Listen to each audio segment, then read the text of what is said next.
Okay. I feel like we probably have audio now. I'm sorry about that.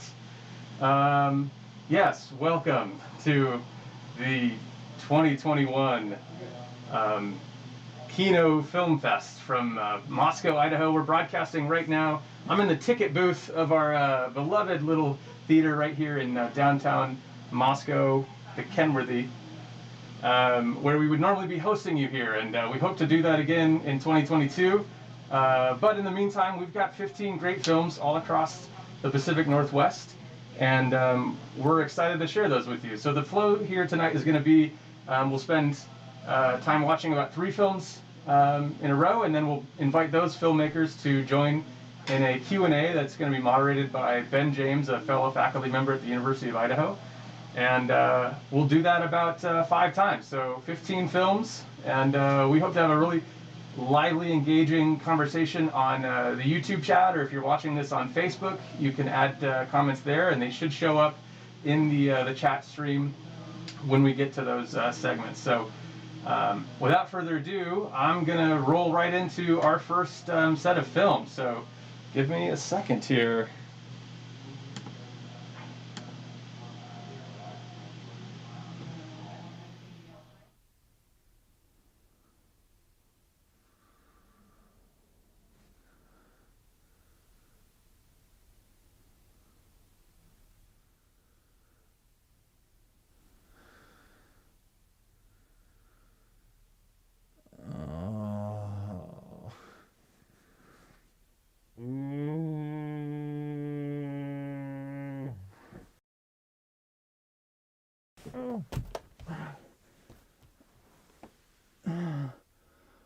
Oh, no.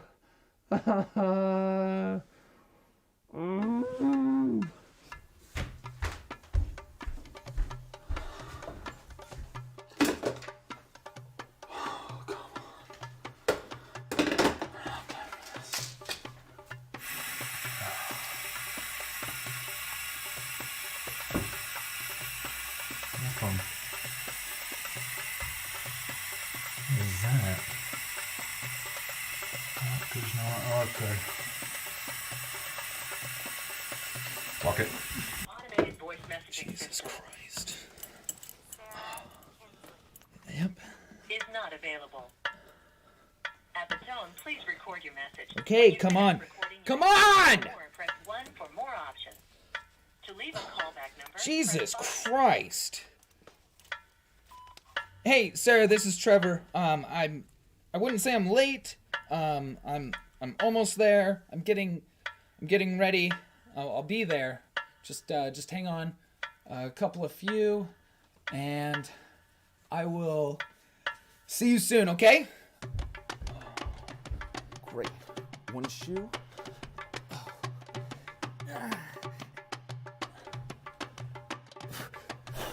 Dog hair everywhere.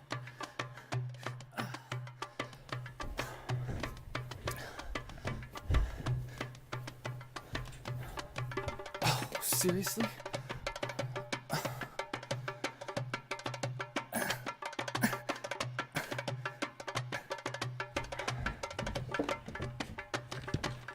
What are my keys?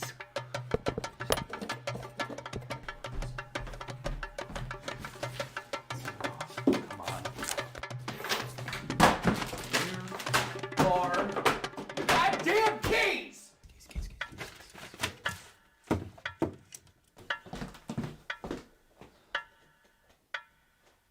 In the car.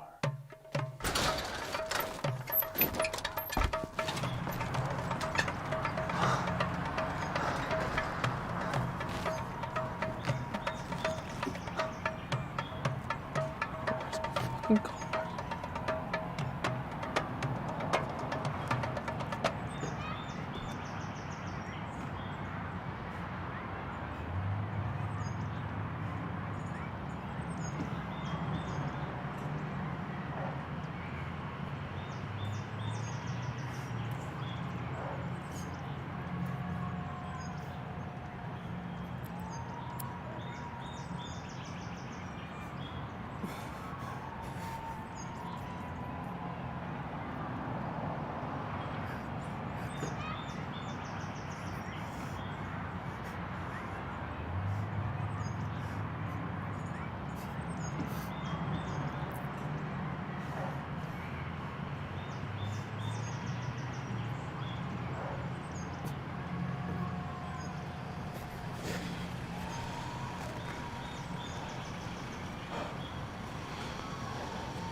What the fuck?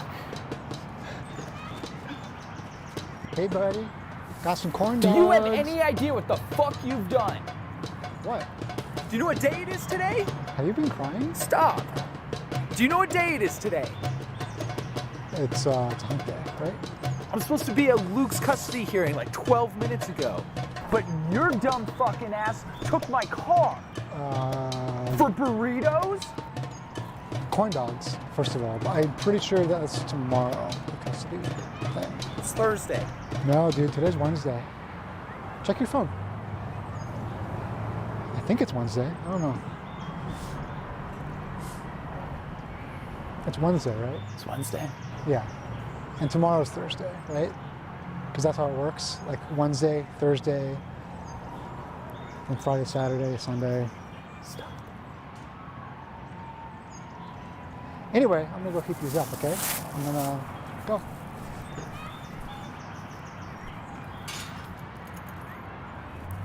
Here's your keys, by the way. It's Wednesday.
Don't point that at me. I ain't. You are.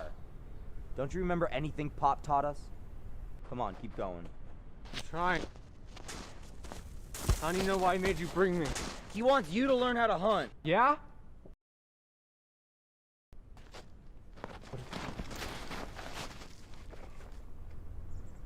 What is it? See that? Between the shrubs behind the felled tree.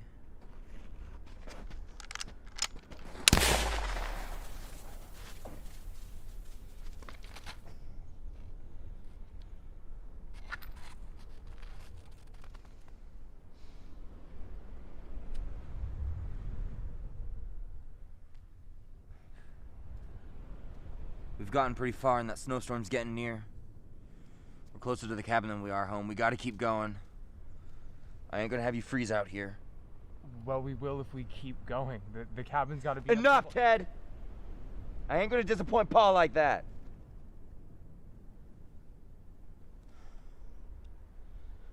We're going forward. Now.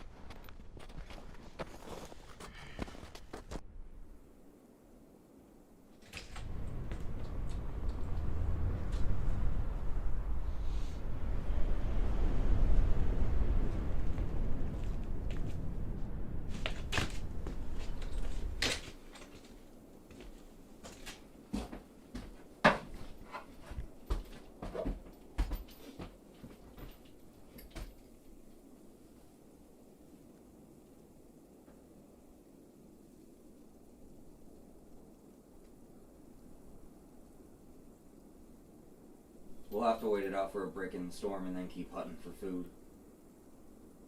Jack, you're crazy gonna go out in that storm again. You can't make me. I'm not like you. I'm not like Pop.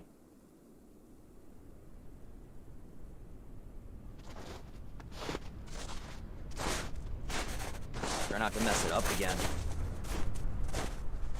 We're not gonna find anything out here in the snow. We need to get back so the storm picks up. Shut the hell up!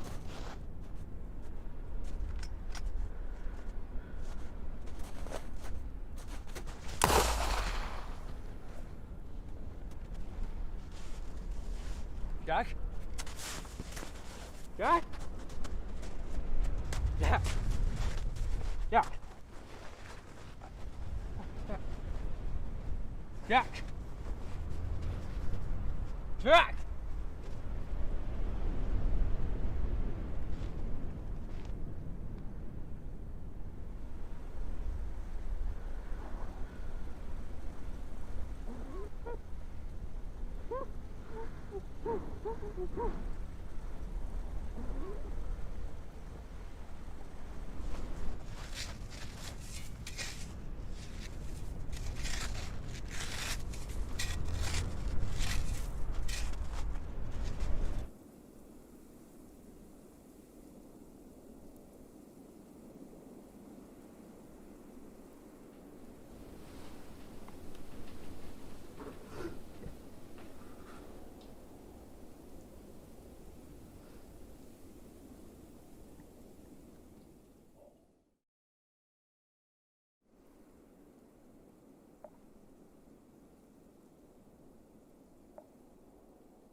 Jack? Jack? Jack?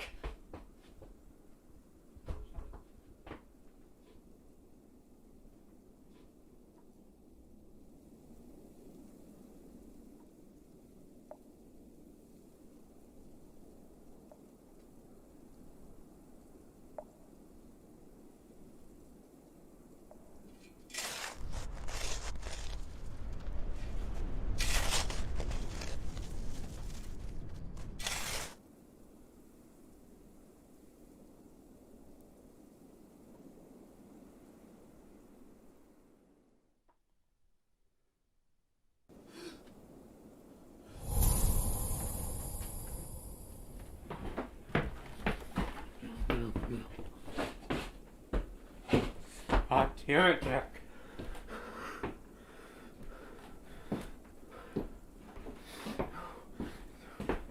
No. No. It's alright. Oh, do it.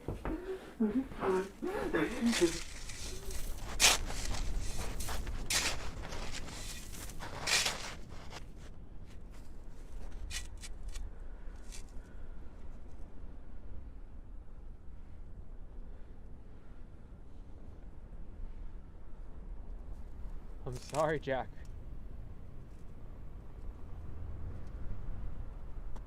I'm so sorry. I didn't mean to. I swear to God, I didn't.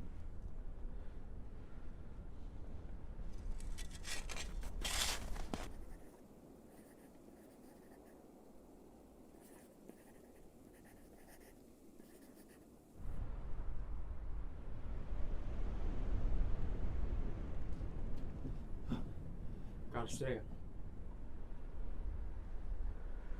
Got to stay up.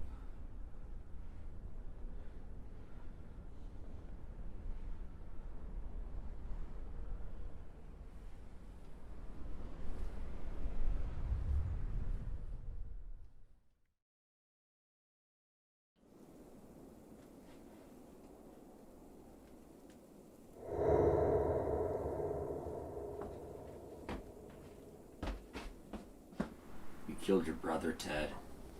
You killed me out of hate. No. Your soul is cursed. Stop it. Damned! Please. Damned forever! Kill me.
I supposed to have audio right now? Yeah.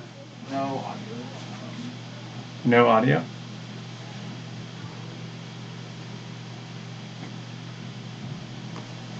I can hear it. We can hear you. We can hear you.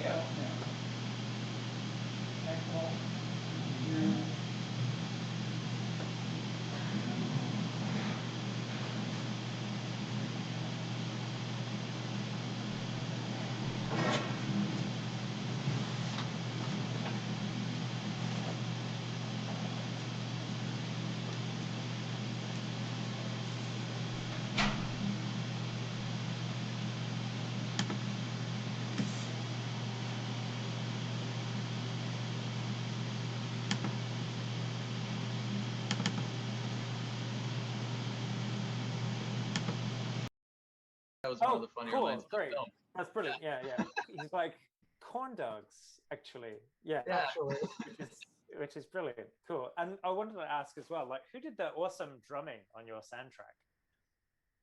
so that was a track we just got from Audio Blocks. No, I don't know, was it nice. one or two? It might have been two different tracks. And we kind of just cut them up to make it fit the sequence. Yeah, I knew that I wanted it to have a percussive quality to it, and so we spent a good chunk of time just kind of trying to find the right track. And then we chopped it up a little bit to kind of make it work. But Cool. So that was from where did you get that? it's a stock footage and like audio website called Audio Blocks. Audio Blocks. Cool. All right, little plug for those people there. Oh, who's that? Who's joined you? This is my daughter. Hello. Hi. Back to the internet. Welcome. Okay, so now Bannock, you said Bannock Films is your, I think you call them your filmmaking tribe. Where are you guys based? And tell us a little bit about your tribe that you collaborate with. So we're in Boise, and the whole idea is to kind of just find a bunch of like-minded filmmakers and kind of just all get together and support each other and kind of all do it together. Yeah. Learn and grow and build as a team. Brilliant. So do you have plans to make something next? What's kind of going to be the next project for you guys?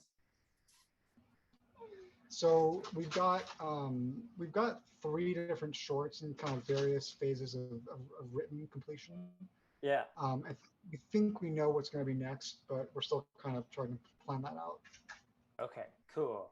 All right, well, that's brilliant. And I know a lot of recent film graduates, so if you're looking for any help on set, come on down. Yeah. Okay, thank you so much, guys. I want to quickly turn to Alberto. Alberto, you were the director of Ruined Dreams, and it's really like a really visceral project. I really loved this one because it was kind of visceral. What gave you like the initial idea to create this? Wait, hold on a second. Sure. The idea to create this. Yeah. Well, this is kind of born out of like quarantine kind of, because I had to kind of work with restrictions and limitations of like a year ago and stuff like that. Mm-hmm. And because of that, I was just thinking, well, what can work? And I was thinking because I didn't write the story. This actually is from Michael Green, but it is kind of based on concepts and ideas I had. And I was like, well, what would be an interesting thing I can discuss that's like a real like sort of thing? And I was thinking like body dysmorphia. Like, we've all had days where we we look in the mirror and like we feel like we're not skinny enough, or we're not, our noses are too big. Maybe we're, our hair, I don't know, we just don't look like how we wished. I've definitely got the pandemic hair at the moment for sure. Yeah. But yeah, that's kind of where it came about. Pretty much just those ideas that most people tend to go through, just kind of heightened to an extreme. Yeah. It gave me there was some Lynchian, Cronenbergy kind of body horror kind of vibes creeping into that for me. Who would you say your influences are? When you said Lynchian, I was thinking about that, but no, he's actually No, it wasn't actually Lynch. Believe it or not, it was kind of more of a combination because at the time I was really into Andrei Tarkovsky and like Luis Buñuel, like Right. especially Luis Buñuel at the time, kind of like that sort of surrealism. Right. Like specifically the films of theirs, like The Mirror from Tarkovsky and some of the dream sequences you'd find in like Los Olvidados for Buñuel. And Cool. outside of that stuff, there was even The Conversation by Francis Ford Coppola, just because it has sort of a quiet, sort of like menacing vibe throughout the whole thing. Right. So that played a big part of it also. Yeah, we are kind of like kind of peering at this character through this fog quite a lot, kind of watching. It's really, really creepy. I wanted to ask you, you're a former student at Central Washington University, is that right? Yes, I've went to 2 universities, but yes, I'm a former student there specifically. Okay, cool. What was the filmmaking kind of experience like there? What was the what? I'm sorry. Your kind of filmmaking education like there, your experience at the college there. Oh, it was pretty good, I'd say, mainly just because I think the professors and the people I met there were pretty nice people, kind of pretty they give you a lot of freedom to kind of do your own thing. Like it's not like everyone's expected to do like, oh, everyone's gonna do a drama, everyone like, or everyone has to like the same sort of filmmakers. Like, we're not all like film bros of like, oh, Quentin Tarantino and David Fincher or something, which I like them, but or it's not, there's kind of a wide range of different tastes and stuff like that and teaching methods. And I feel Central was a pretty good filmmaking experience for me to grow and learn about myself, really. That's so cool. So you're quite a prolific filmmaker as well, right? You've made lots of experimental shorts. I've seen a few of. Is that what you want to kind of continue to focus on, or are there other things you want to explore? I do want to make like a narrative, like a more traditional, I guess, narrative film, because I really do love that sort of stuff. But I really like experimental stuff because I like playing with sound and visuals and sort of like the kind of the different kinds of senses people feel, like sight, sound, and whatever. But the other senses. Yeah, I was gonna say, like, I don't know if you can work with the other ones, but yeah, I'd like to do more kind of stuff, but I'd also kind of like to actually kind of mesh it with more like, again, traditional narrative stuff. Like think if you've ever seen like Moonlight or stuff like that, where it's a traditional narrative, but there's a lot of sort of surreal elements to it, like both in the film and even kind of in the editing and sound design.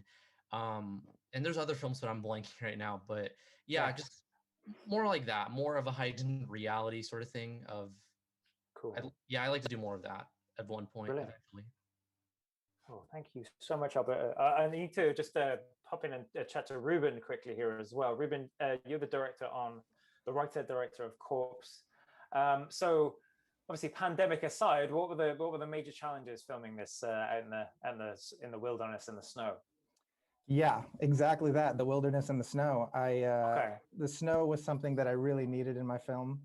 And at the time that we began shooting these, there was hardly none on the ground. And so I kind of had to do the whole waiting game. I needed it on the ground, at least, not just falling through the sky, And eventually it snowed. And then I was like, all right, I need to kick into gear here and get everything done now that there's snow on the ground. And it all just kind of came together nicely right after that. And I'm really grateful for that. Yeah, way to go. And so, this is a really interesting premise. What gave you the idea? What came first? Was it the cabin? Was it the brotherhood? Where did you begin with this? So the idea of bickering brothers is something that's very familiar to me. I have a brother myself. And so I like to play with that dynamic. And also I wanted something that was like tension building throughout. Right. And this kind of fit that perfectly, this story. And I also took a lot of inspiration from old graphic novels and comic books, from like horror comics from a long time ago. Oh, cool. Anything in particular, or just like just in general, really, because I read a lot of comics. I'm a big comic guy. Great. I love both comics and horror. Brilliant. Okay, thank you so much, Ruben. That's great. And now I've got to just check in here Okay, yeah. So I need to say now that we're about ready for our next set of films. So I'm gonna get out of the way here. Thank you so much to you guys. Alberto, I didn't get to ask you about the mask. I want to talk to you about that at some point as well.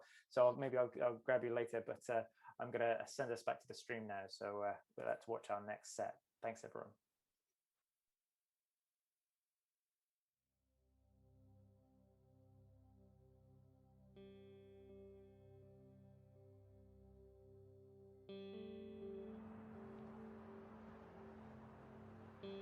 The city of Bozeman is located in southwestern Montana. Because of its booming economy and close proximity to outdoor recreation, it is one of the fastest growing rural cities in America. Bozeman is drawing in so many new visitors. A new high-rise hotel is being built in the historic downtown. But just a few blocks from Main Street, Bozeman has a surprising amount of nature. The suburban streets are an expanse of mature hardwood and conifer trees, which provide habitat for wildlife within the city.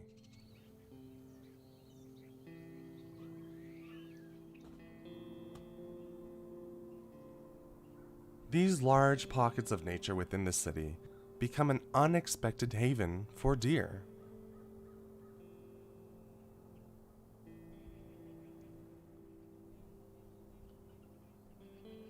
Now safe from predators, the deer can spend their time relaxing until they venture beyond the confines of the cemetery walls.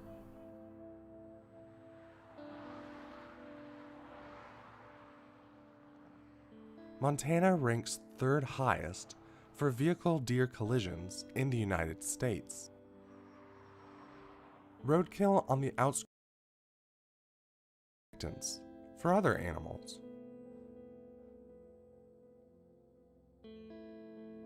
Sometimes drawing bears into the city and putting them at conflict with the human population. Here, I'm going to prop this over.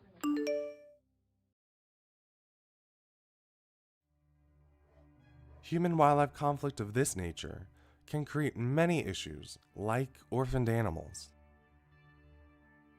As a cub, Bella was found alone, wandering through a suburban neighborhood. She now lives out her days at Montana Grizzly Encounter outside of Bozeman.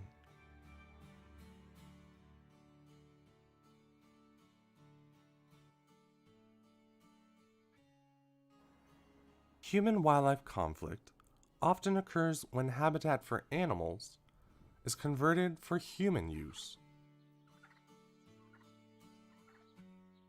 Wildlife find themselves in areas of increasingly fragmented habitat.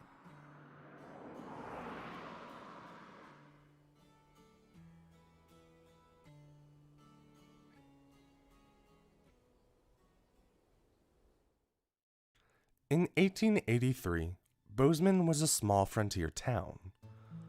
Bozeman now encompasses 19 square miles, and in less than 20 years, it is projected to double in size, with new roads becoming busy thoroughfares. Bozeman now faces an identity crisis, similar to other western mountain towns. It is difficult to keep that small town feeling when the region is undergoing an increase in urban sprawl.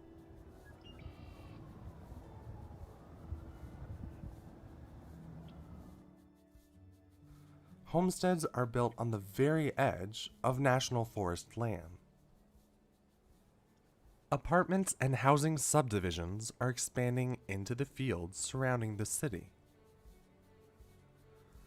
Future housing sites will remove those fields and buffer zones between the city center and the wildlife habitat of Gallatin County.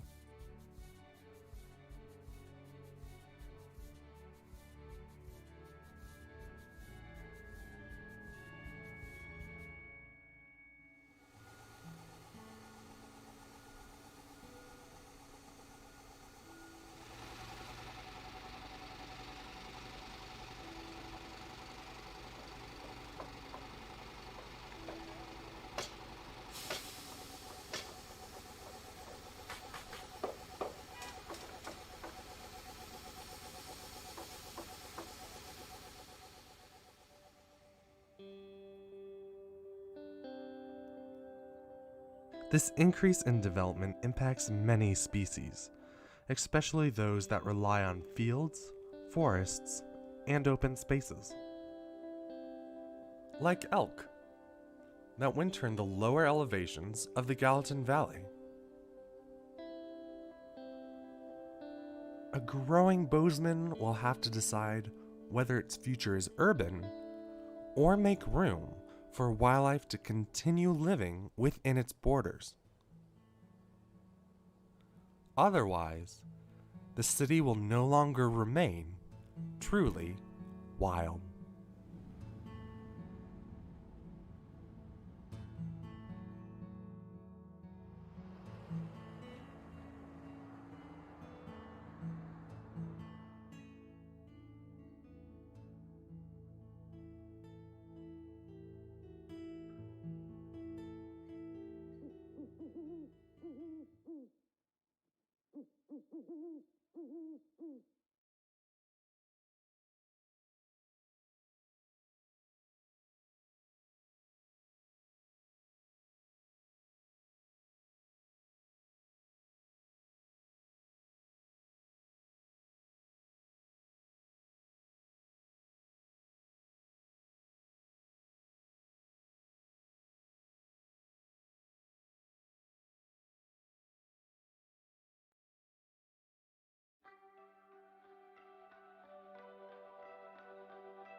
Tamarack is on the east butte of Moscow Mountain. It's reasonably steep for the first portion of it. They had a bunny hill with a rope tow and a T-bar lift. It was all operated by a generator. The lodge was a small A-frame. There was basically only one run, but it was great for families. It was a great place to learn how to ski.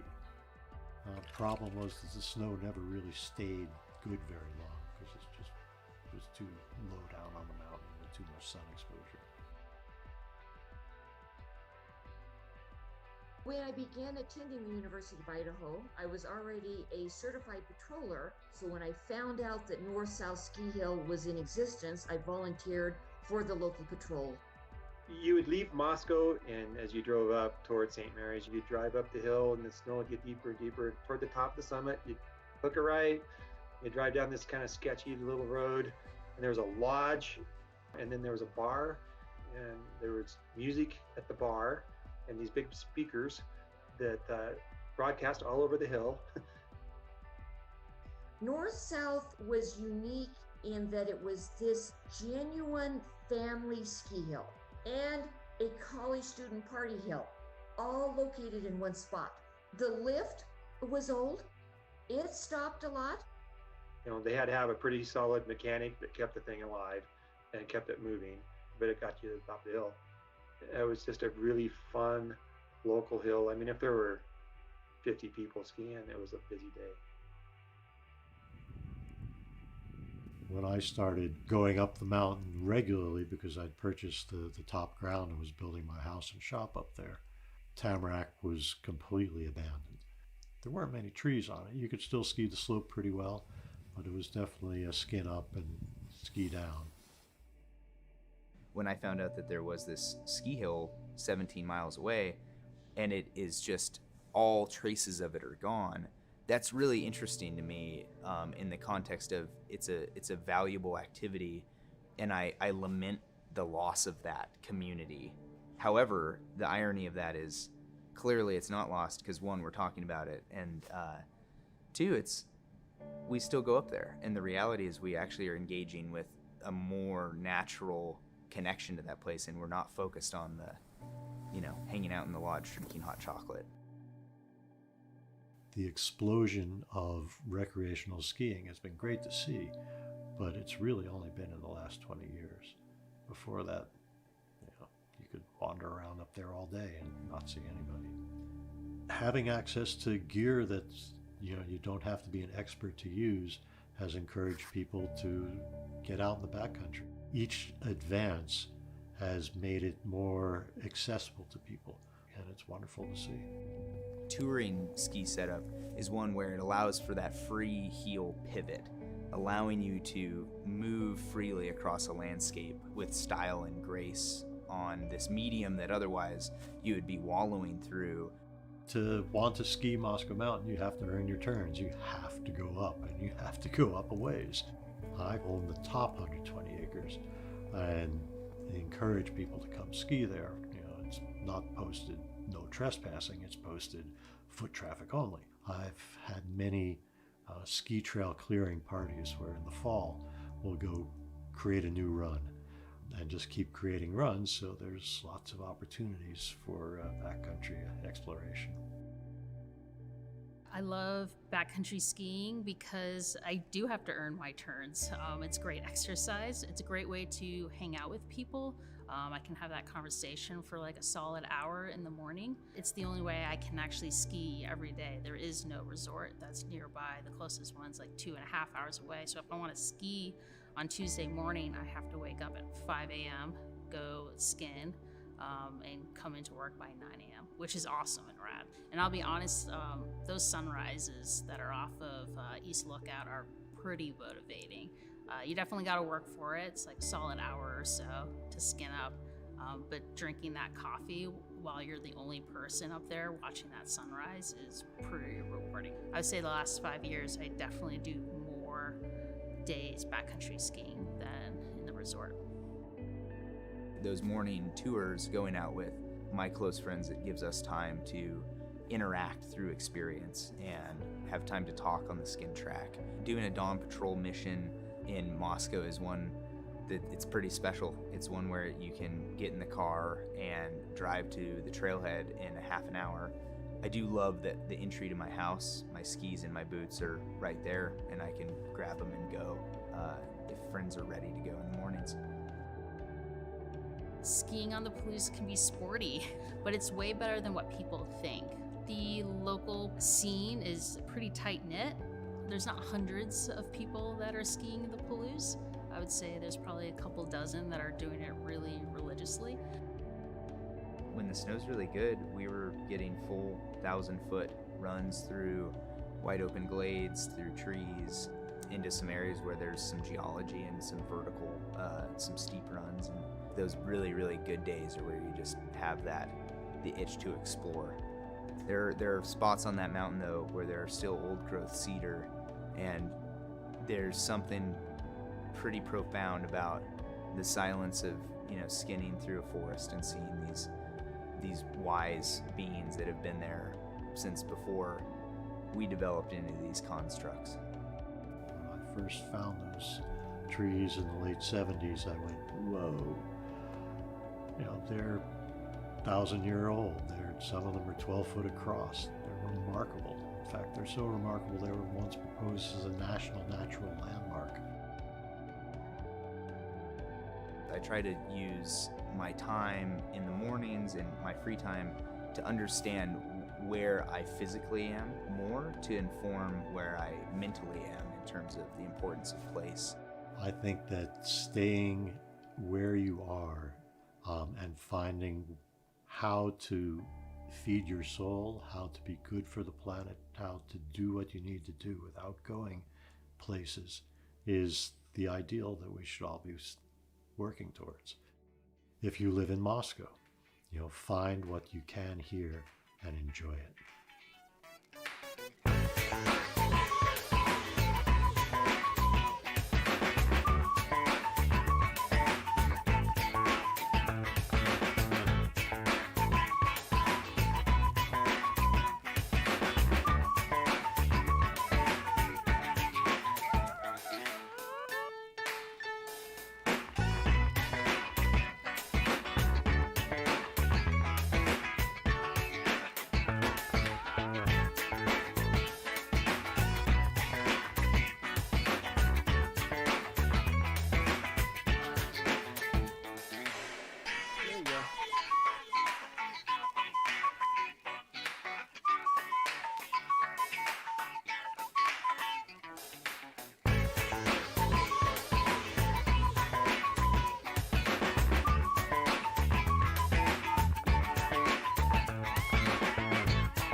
The art of animation is something that can't be quantified and is near impossible to describe in words.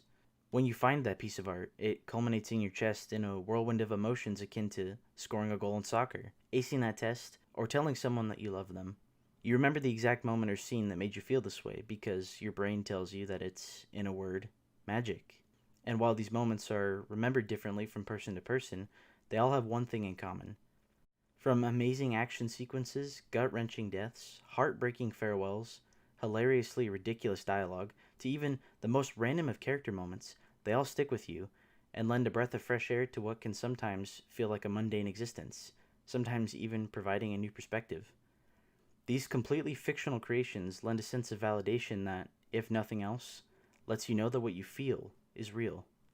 Who can deny the cultural sensation that is SpongeBob, perhaps the greatest pop culture icon to emerge at the turn of the century and still prevails to this day? One would be hard-pressed to find someone who hadn't heard of He Who Lives in a Pineapple Under the Sea. Oh, who lives in a pineapple under the sea? Of course, there's also the story of a daring heroine who leads a double life as a secret agent and saves the world from supervillains by the name of Kim Possible, and her almost irritatingly catchy theme song. So what's the sitch? Call me, beep me if you wanna reach me. For older audiences, there's shows like The Simpsons, Family Guy, South Park, Rick and Morty, and more, and that's not even to mention the entire subgenre that is anime, which is vast and boundary-breaking in its own right. Ever heard of Akira? Cowboy Bebop? Thinking back on these shows with such a degree of fondness can't help but invoke a bit of nostalgia. Yet it also begs the question, when was it decided that people get to be too old to watch these cartoons? Sure, most people start with cartoons during their childhood. It's a far better alternative for those whose parents didn't want them watching normal TV, where content just isn't as filtered. After all, shows like Looney Tunes or Winnie the Pooh can hardly be considered offensive. But why do other animations get unfairly labeled as being programming for children when they're equally capable of telling stories with the depth and maturity of any other live-action film or TV series? I mean, just look at Spider-Man Into the Spider-Verse.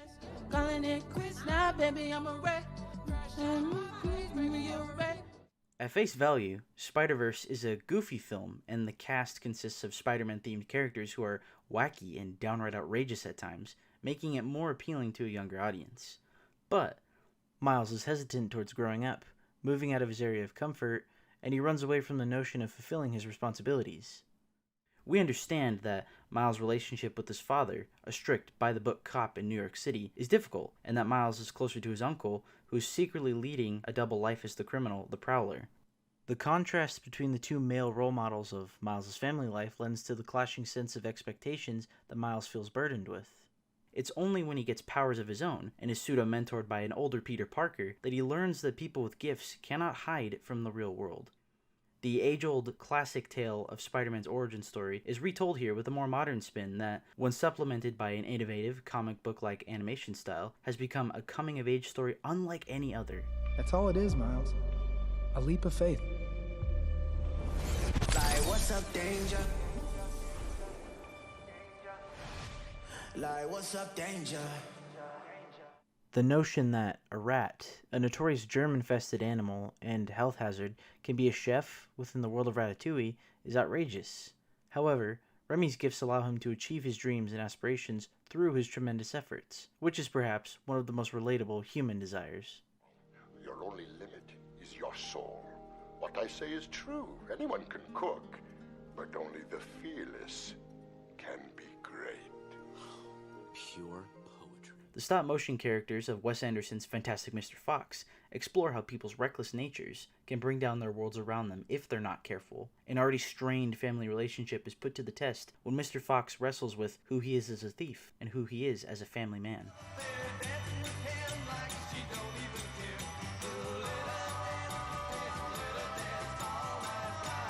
With stories like these, it's rather close-minded of people to assume that those who enjoy animation are too detached from the real world, because they can find a connection or can relate to a cartoon character. To say animation is just for children would be an insult to those responsible for painstakingly creating these works for our enjoyment. After all, they were created by real people with very real emotions, who in turn have gone on to inspire other real people to create with their own work. I'm talking about people like Christopher Nolan and Darren Aronofsky, arguably two of the most well-known filmmakers of modern day, who were both separately inspired by the works of a single man, Satoshi Kon. Nolan's mind-bending Inception drew inspiration from Kon's film Paprika with its hallway dream sequence. A shot from Aronofsky's film, Requiem for a Dream, was directly influenced by another of Kon's films, Perfect Blue. And, while unconfirmed, there are also striking similarities between Perfect Blue and another of Aronofsky's films, Black Swan. It's not just the famous people either. There's a whole world of people out there whose lives have been influenced by animation, and it's a shame it's not recognized more. In 2017, when the Oscar nominations for Best Animated Feature were announced, two films from Japan, Your Name and A Silent Voice, were left out, despite their relative commercial success and raving critical reviews. This isn't to say that other films haven't been snubbed out of getting a win before, because everyone knows it happens all the time. The point I'm trying to make is that neither Your Name nor A Silent Voice were even considered, which is downright criminal. Because, without a doubt, I can say that A Silent Voice is one of the most raw, emotional, human dramas I've ever watched in my life. It touches on a subject matter that I've never seen addressed in any other film I've watched so far, and it does so in a way that still makes it relatable. Everyone has done things that they regret or said something that they can never take back, and we're forced to wear those moments on our sleeve for an indeterminate amount of time. But there isn't anyone who's too hopeless or beyond saving. The bad times don't stick with us forever. A Silent Voice is a film where I was able to recognize the importance of self-forgiveness, and it also reminded me of how animation can make us feel.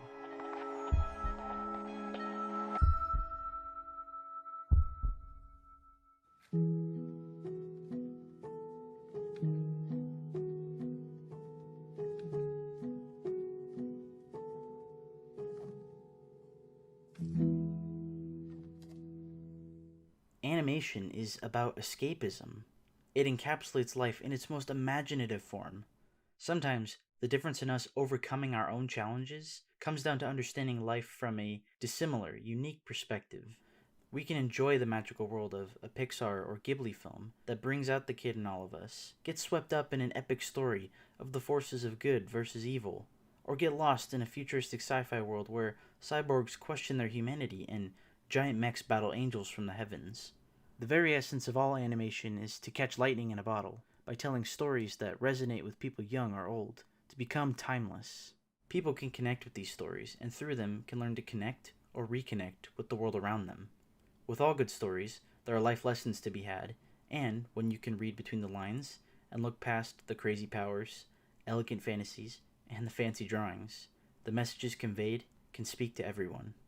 This is the art of animation.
2. I need to check that. But yeah, I want to hop on over to Clark DeHart, who made the first film that we saw in this section. Okay, I'm just going to stand by here, guys. A little technical hitch. Oh, I see.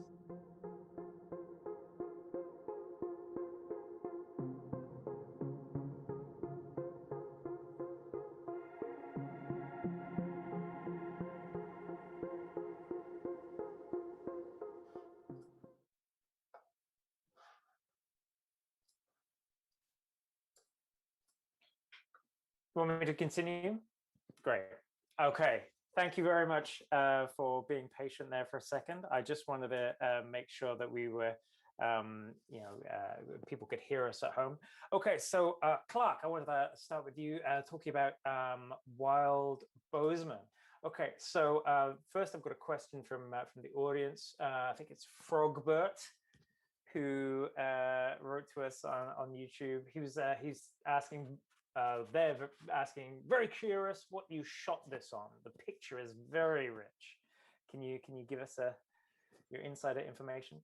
Yeah, thanks for that comment. I shot the film on a Canon C100, so they're not the newest cameras. I shot some recently on the C300, which I love a lot, but they're really a good workhorse camera with a really good sensor.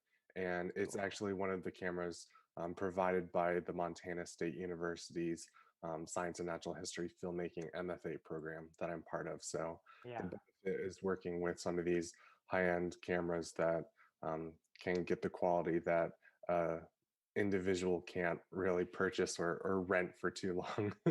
Yeah, that's brilliant. Cool. So I wanted to ask you just personally, what is it about nature filmmaking that inspires you? Because that seems to be where your focus is in terms of all of the things that you've made. Right. For my many films, I do focus on wildlife, and I think it just starts early for some people of just, I think really all people actually, as a child have this fascination with nature and animals and the world around them. And I sort of continue that further in a career path than some people do.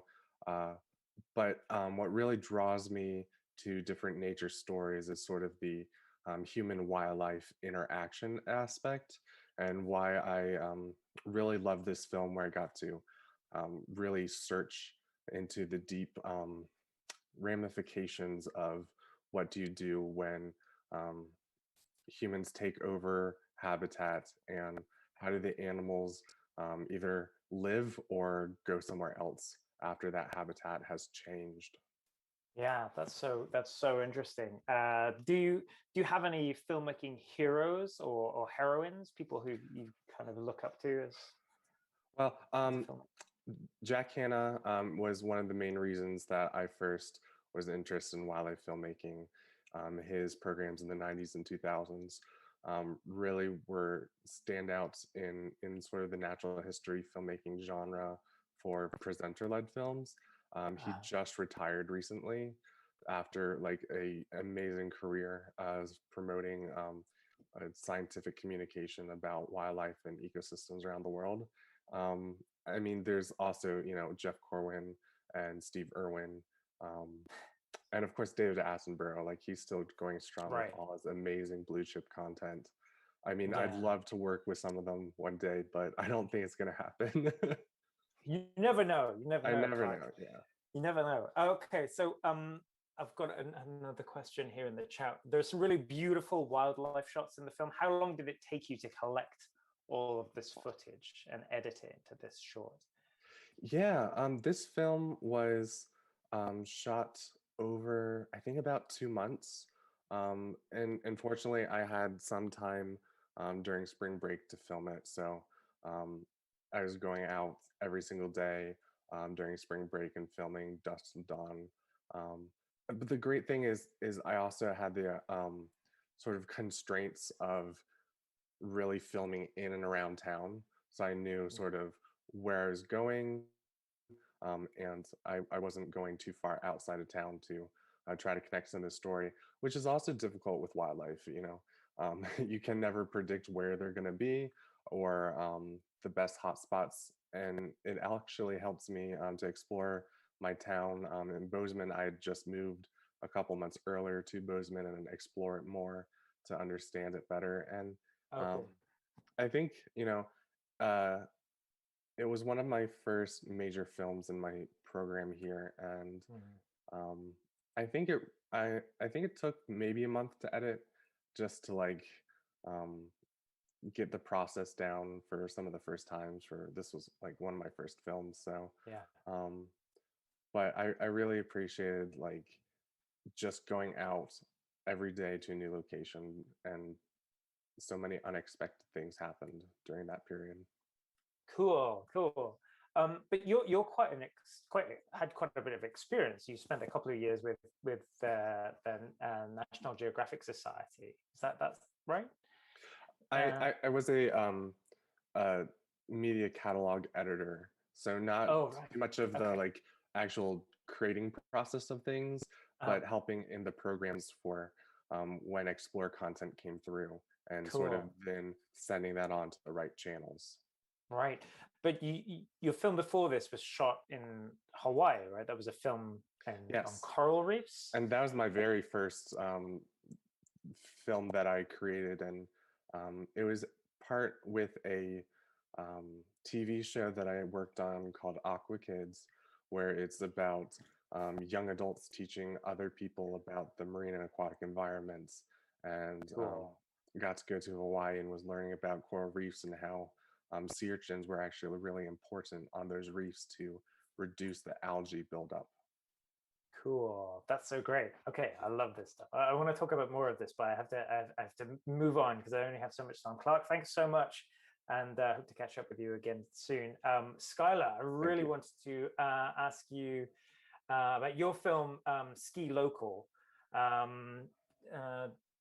Fran in the chat was asking just about your research process and how you went about finding your interviewees for this film.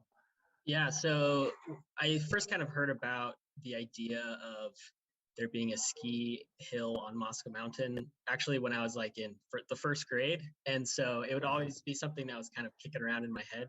You would hear people talk about it, and so it was actually at an avalanche awareness a meetup at Hyperspud Sports in town, and Nate Moody, who's in the film, he was talking about this old lodge that was there, and so that's kind of what sparked this interest for me to learn more about the ins and outs of really what that area would have been like and when it was running. And so Nate was really helpful in getting some of those kind of details in, and then everybody else I talked to, they would always go back to Mark Solomon, and Mark Solomon has a property up on top of Moscow Mountain that you see in the film, and he's kind of a little bit of a local legend for the ski community. So everybody kind of pointed me towards him, which was helpful, and I'm really glad that I got to work with him. Right, yeah, and he's been up there for 20 years, is that right? He's had property up there for about 20 years. I think it's been a little bit longer, and another aspect of the film that I didn't get to go into in the time frame, but there was another ski area called Ski Acres, which was a little less well known, and he actually had a small property at the base of the mountain near where that rope tow would have been. So he's been in and around the Moscow Mountain area, but yeah, I believe he's had his place up at the top for quite a few decades. So yeah. Right. Definitely an interesting man. Do you shoot the project on 8mm? Is that the whole project was shot on 8mm? Yeah, so yeah, you see where I cut to it a couple of times. You see the film gate in there, and so yeah, I had shot a couple of rolls of Super 8. A buddy of mine gave me a camera in high school, and it still works. So I kind of wanted to bring that into it as it is sort of a historical film, and I always enjoy when skate or surf videos have those cutaways to the Super 8 format. Yeah. So I shot it on Super 8. Yeah. Great. And then most of it's digital, of course, but yeah. Right. Okay, cool. So did you grow up skiing? You've clearly got some like you're able to handle a camera and skis at the same time. Is that like you're kind of born to it, or is it something relatively new to you? Not really. I learned to ski in high school. My family's not super into skiing, but they're definitely supportive of me getting into different outdoor ventures. So I think the first time I went out on Moscow Mountain was in high school, and kind of what Sandra talks about in the film is we don't have access to a ski area anywhere near Moscow. Yeah. So even I didn't really have the full backcountry set up for quite a while, but to get out there and kind of have fun in the snow is something that I've been doing for a couple of years now. So. Right on, excellent. And so my final question I want to squeeze into you before I talk to Cullen. How do we get a ski lift on Moscow Mountain renovated and running again? How do we do that? Is there like is there a campaign that we can support or something? Or I wish there was. One funny thing that Nate Moody said when I was talking with him is that the key for recreational pursuits to happen in small communities is the moms of the kids that want to do things are the keeper of all the money. So if we get a bunch of kids interested in it, we get their moms psyched about it, then maybe we'll open something up like that again. Okay. Yeah, he did a much better job at explaining how that would work. But of course, I think that in the perfect world, it would probably be volunteer run, and I think it could be really cool. Cool, that's great. Okay, as with most things, moms are the key. Okay, thank you, Skylar. All right, I've got to turn over to Cullen here. Cullen, Art of Animation. Really enjoyed this. It's so much to it, and so much to enjoy. Obviously, just why do you love animation so much? I mean, you said it so much about it, but I really want to hear from you. Yeah, I don't know. I think animation can achieve certain things in film, especially that it's easier to do like big special effects things, like cool fight scenes and like pretty colors and stuff. And a lot of it's drawn and put together by somebody on the other side. Yeah. So it has that going for it. And I mean, I've always enjoyed things like Avatar: The Last Airbender. It's been there's a lot. It's hard to like pick one thing. I'm sitting here trying to come up with something to say. There's as you saw in the okay. as you saw in the video, there's so much out there. It's like film is this broad thing, and animation is like one small part of it, but it's also broad. There's a lot to love about it. Cool. So you're gonna circle back around to that. Yeah. But you originally scripted something totally different, didn't you? Tell us about what happened. Oh boy, yeah, that was a real fun time. I picked this project because my first project that I did have a script for was going to be a short film. I ended up having an accident at work that made it so I wasn't able to shoot it on scene or on set. So I had to come up with an idea that I could do from home in a reasonable amount of time. And when we're coming up with ideas for like films we want to do, we want to try to do something fun, not something that we hate. So it's makes the work easier. So animation was a really easy choice. And I've recently been watching like a lot of YouTube video essay style stuff. And that's kind of what I was trying to go for here. So yeah. Right. Yeah. No. And it really works. So once your leg is healed, do you think you'll return to your former project, or is this the new direction that you want to explore further now? These video essays. Well, this is like something new that I've never done before, so I would love to do more of it. And of course, I still want to make actual short films, not just these video essay type videos. That script that I wrote, I do want to make it because I think it's good. So I think it'll be fun to make it. So I think it's great.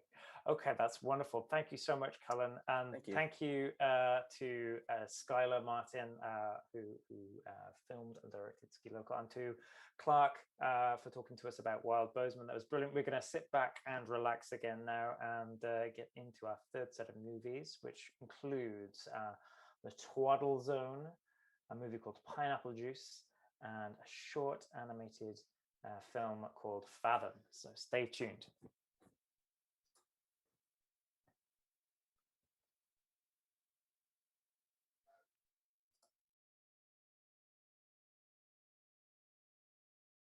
Un voyageur attentif sur la route 93, dans l'ouest du Montana, notera avec ironie qu'un automobiliste typique conduit loin sous la limite de vitesse. Sauf, ou bien sûr, il neige ou. C'est une voie de dépassement. Ensuite, c'est un tour de folie passionnant de ne pas être derrière le bozolant. C'est l'histoire incrédule. Twaddle. Stupide, absurde, idiot.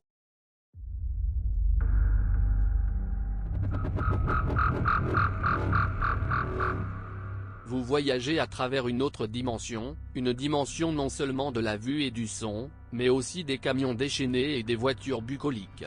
Un voyage dans un pays déroutant dont les limites sont celles de post-cric et de la folie. C'est un terrain d'entente entre les super-tuos et le délire, où même les retraités ne peuvent pas se croiser. Ce panneau indiquant le trafic plus lent reste droit? Ignorez cela et foncez vers la mort parce que vous êtes déjà entré. La Twaddle Zone.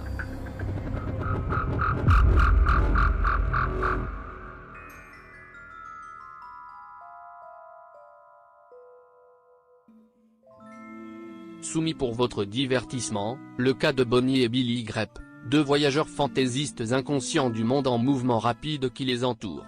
Ils rêvent de nourriture en vrac et d'échantillons de fromage gratuits tout en conduisant à 45 000 h et en chantant à Bon Jovi. Ils ne savent pas qu'ils ont déjà été jetés dans une course psychotique pour gagner, dans The Twaddle Zone. La vie est soupe et je suis une fourchette. Arrête ton char. Se creuser la tête. Quelle mouche t'a piqué? Deux torts ne font pas un droit, prenez vos parents comme exemple. La vie n'est pas un conte de fées. Si vous perdez votre chaussure à minuit, vous êtes ivre. Si tu courais comme ta bouche, tu serais en forme. Dans une bataille d'esprit, vous n'êtes pas armé. Si je voulais entendre un connard, je péterais. Le karma prend trop de temps, je préfère te battre pour l'instant, tu m'emboucanes.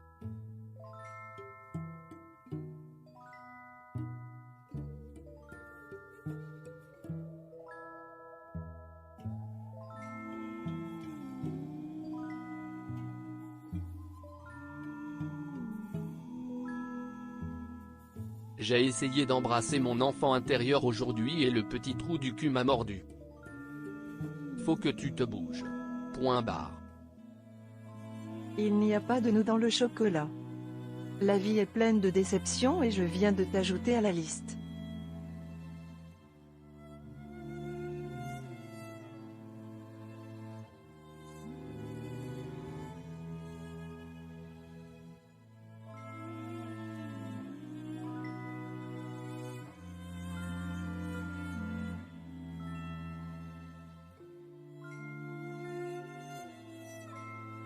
Comment je me suis mangé la gueule. Mon psychiatre m'a dit que j'étais fou et j'ai dit que je voulais un deuxième avis. Il a dit d'accord, tu es moche aussi. Irresponsable signifie ne pas le renverser. Je suis grillé.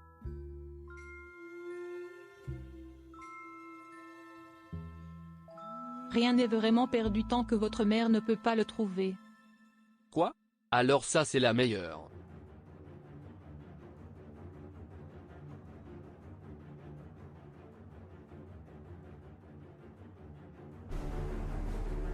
Votre cerveau est si minuscule que si un cannibale affamé vous ouvre la tête, il n'y en aura pas assez pour couvrir un petit biscuit d'eau. Tu es la preuve vivante que Dieu a le sens de l'humour. Vous devez être né sur une autoroute car c'est là que se produisent la plupart des accidents.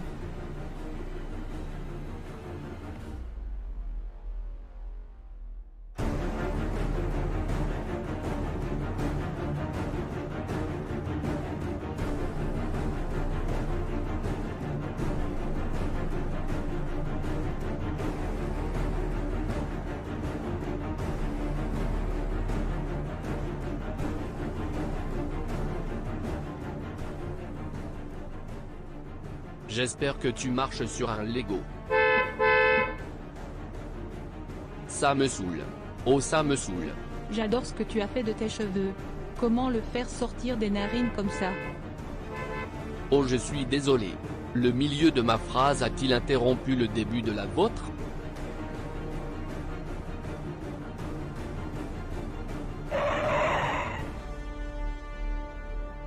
Je parie que ta mère aboie fort.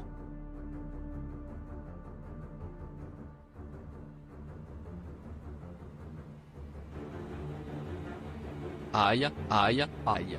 C'est la fin des haricots.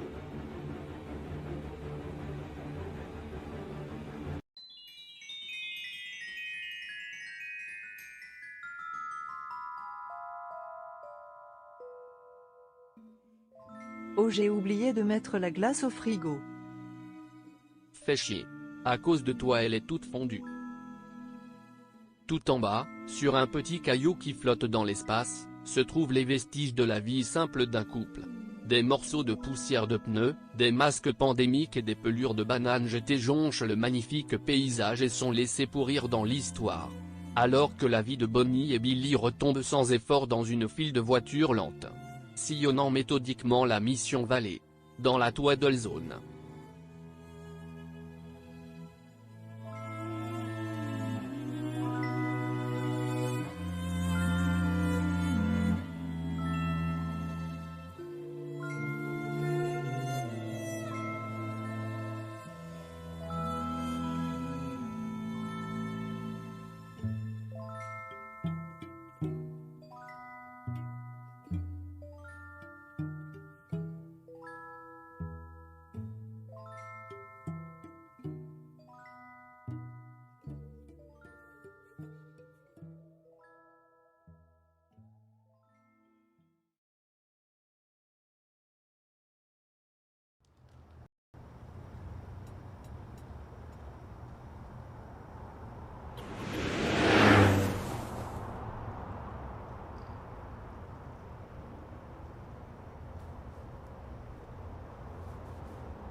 Okay, wonderful stuff. Thank you so much, you guys.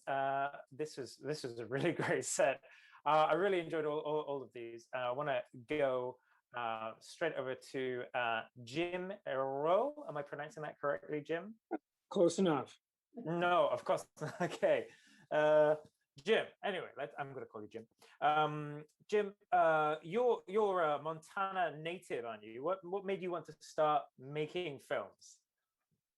Actually, I made my first film in 1971 when I was 17. Wow. Okay. And it was a little short black and white comedy, and it actually won the first Montana Film Festival in Lewiston, Montana. So cool. Brilliant. What was your first short called? It was called The Joke. Okay. It was about this boy who went through high school and he was just ahead.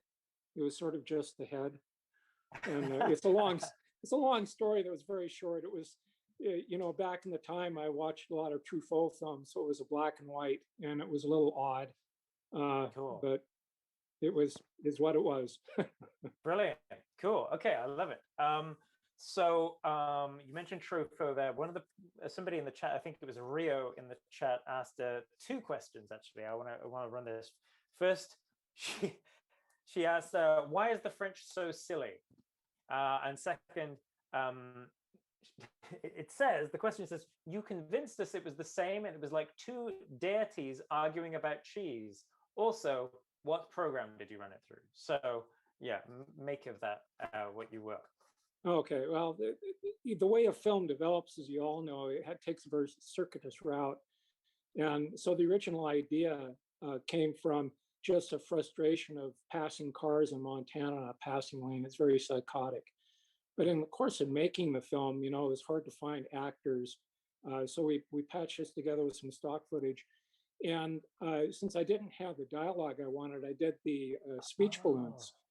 Yeah. But then at the same time, with all the COVID stuff, I've been watching a lot of Korean movies, and what the subtitles say on the screen and what the English voiceover says are often 2 completely different things. So in this film, the French voiceover has absolutely nothing to do with the film. It's just a bunch of French insults.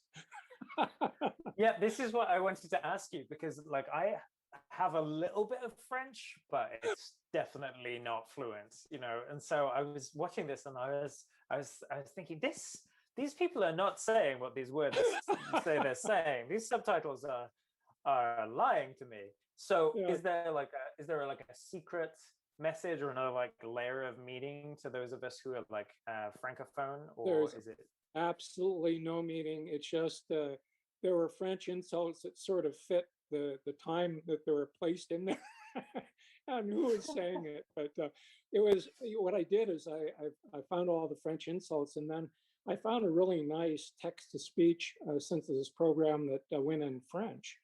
And so that's where I got the dialogue from.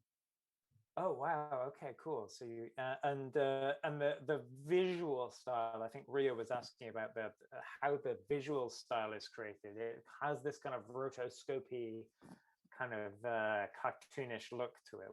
Where did that come from? Well, a lot of the footage, the actual footage of the cars passing, I shot it either on a Sony PXE70 or an iPhone. And I had my friend Susan driving up and down that passing zone. We must have driven it 20 or 30 times trying to find the right shots for passing. And then I couldn't find enough people with COVID to be actors because I needed quite a bit of actors. So I went out and got stock footage, but the problem is color grading all the different stock footage was problematic. So what I did is I tried to simplify everything by running it through a filter which simulated a cartoon effect to try to give it some consistency through the whole film and to simplify it so you weren't paying attention necessarily to the visuals per se. Right. It was more story, because the hardest part about this is telling the story. Brilliant. Okay, cool. So how I have to ask some other people some other questions, but I just want to ask you one more thing before I move on to Harrison here. So how do you pitch a film like this to the actors? I want to make a kind of rotoscoped Twilight Zone satire about passing cars, and people are like, "Oh yeah, sign me up." How do you get people to get involved? Well, it involves sitting around with a lot of my good friends. We sit around the table, and there might be some alcohol involved, and we start laughing and talking and telling stories, and one idea leads to another, and all of a sudden you've got the embryo of a movie idea, and that's where a lot of the things come from. Right on. And what is the thing, like from an outside point of view, right? What is it that you hope, because there's this kind of there's your kind of creative process, but like from an outside point of view, what is it that you hope people are kind of taking away from like Toddle Zone, for example? Is it road safety, or is there something else that you're interested in?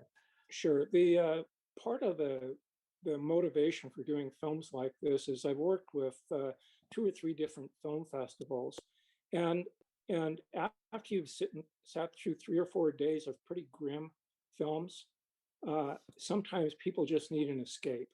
And so these little films are made to, all of a sudden someone gets something, what the heck is going on here? and so they're more to entertain and to just sort of not shock people, but sort of lighten the mood a little bit. Yeah. I'd say. It's brilliant and really effective. I just really hope that you continue to make more of this kind of stuff. Is there a website or a channel that we can see more of your films? I have to post them out. I don't, because usually I enter these in film festivals and they don't usually like them broadcast out before. But I have a half dozen other films that are equally weird. And I may be able to post them out, but I do have a little film festival that's called the Pop-Up Film Festival. It's called POF. Oh, right. I have some links there. Okay, yeah. Send us the link or a web address for that. Will do. So that I can post it to everybody in the feed. That'd be great. Okay, thank you so much, Jim. Now I'm gonna turn over here to Harrison. Harrison, you worked on the pineapple juice, obviously, and your film elicited probably my favorite comment of the evening so far, which is from a former student, the U-Idaho student filmmaker, who said, oh my gosh, I almost entered this festival with a pineapple idea myself. So clearly tapping into a rich vein of a fruit-based comedy. So you've worked with Alberto before, whose film was earlier in the earlier set. Is that right? Yeah. I was the producer, co-editor, and co-colorist for Ruined Dreams as well. Right, cool. And are you guys continuing to collaborate together? Are you making more films in the future, or are you each doing your own thing? What have you got plans? Right now, nothing concrete. Neither of us have been able to really make anything in terms of like film production because of the pandemic. But you know, with vaccines and everything, this summer we're planning on getting together with a couple other friends to make some stuff. Great. Finally, kind of get back to filming. I've been mostly working on writing and stuff over the pandemic. Right. Yeah, it's a good time for it, for sure. Okay. Now, I'm a really big fan of silent film, and especially like silent comedy. And I thought this was really effective, just in terms of like telling a funny story visually with no dialogue. Is this the kind of thing that you like to make? Because it's quite different from like your collaboration with Alberto, right? Is this the kind of genre that you like to work in, or do you have other things that you like to do? Weirdly, no, I'm not much of a comedy person. I have done a couple other comedy films, but I prefer more dramas and thrillers, and I like sci-fi and fantasy a lot. It's hard to do sci-fi and fantasy short films, but I've done some more dramatic films too, and I find that's more kind of my thing. Right. But yeah, this was a lot of fun to make, though. It was a nice departure from some of that heavy stuff. Okay, cool. Thank you so much, Harrison. I've got to jump over here to talk to Kate, who's one of the filmmakers on Fathom. Kate, thanks so much for joining us. Where are you joining us from? I am in Redmond, Washington right now. Right on. Okay, cool. Well, thanks for stopping by. And you're one of several filmmakers who collaborated on this project. Is that right? Yes. So I'm one of 6, and then we had a couple volunteers, and then somebody else also contributed music. Wow, cool. Okay. And so I found this really, really affecting because I don't know, I had goldfish when I was a little boy, and have some unresolved goldfish trauma. I think. So where did this idea come from? Was this something that happened to one of your team, or? Yeah, so our director, Connor Binford, who couldn't make it tonight, unfortunately, he talked to me about wanting to do a junior senior project, and I said, well, what do you want to do it about? And he said, I want to do it about the moment you realize you're going to die. And I was like, are you okay? But it's inspired by a dream he had himself of just looking at his own dead body, and we were like, we're getting you some help. But yeah, so we wanted to try to experience that through Nathan, our little boy character who goes through the same thing. Right, and it is really affecting. You do a really great job of kind of, you know, getting us in his, you know, in his worldview and his point of view, right, and getting us on side with him. So what was the writing process for this like? Was it just, you know, here's the idea, let's it's good to go, or did it go through like lots of drafts, or what happened? Yeah, it went through a lot of iterations actually. For one whole semester, it was actually about Nathan's sister's death. He had a little sister, right, who drowned, and it was about him sort of confronting death in that manner. And then that got a little bit muddled. There was too much to deal with in the concepts that we were trying to get across with that. So by the next semester, we had narrowed it down to just be focusing on only Nathan, only character in the film, and going from there. Wow. Okay. Cool. And so now it's like this very succinct kind of 2-minute piece. Do you have other pieces like this that you're making as well? That are all these kind of like tight little moments almost. I wish. We all graduated in 2020, so a lot of us are on to sort of different things, our own jobs. Connor is currently just sort of working on improving his own art and getting lots of traction online, actually, though he won't tell us where to find him, so I can't tell you that myself. So I currently work at NVIDIA as a 3D artist. What's NVIDIA? Tell us a little bit. Yes, so NVIDIA is a computer tech company, is primarily what they do. So they specialize in GPUs, and I've worked there since 2018 on contributing art to improve rendering, and that technology, that code eventually ends up in the GPUs that we send out. So it's been really fun to sort of contribute technology, however small. That's really cool. Way to go. Way to go. Well, I hope that you and Connor will, you know, I hope Connor will get some help and be less mysterious, and that we'll hear from him and yourself again. We've got to get back to the films now, but it's so nice to speak to you. Thank you so much. I'm going to introduce now our next section, which is going to be the next 3 films are 5 Years by Sam Daglan, Metamorphosis, and a film called Preposterous. Okay, I'll send you back to the stream. Thanks, guys.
Catch anything yet?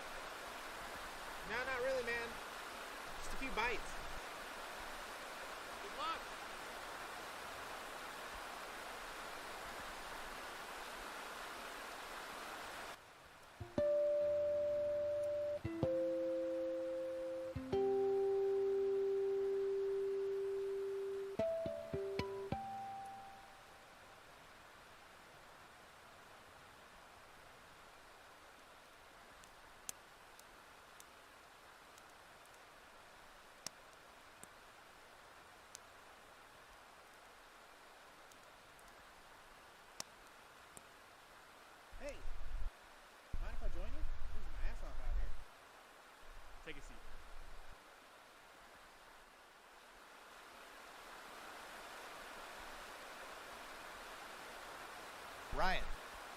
Grant.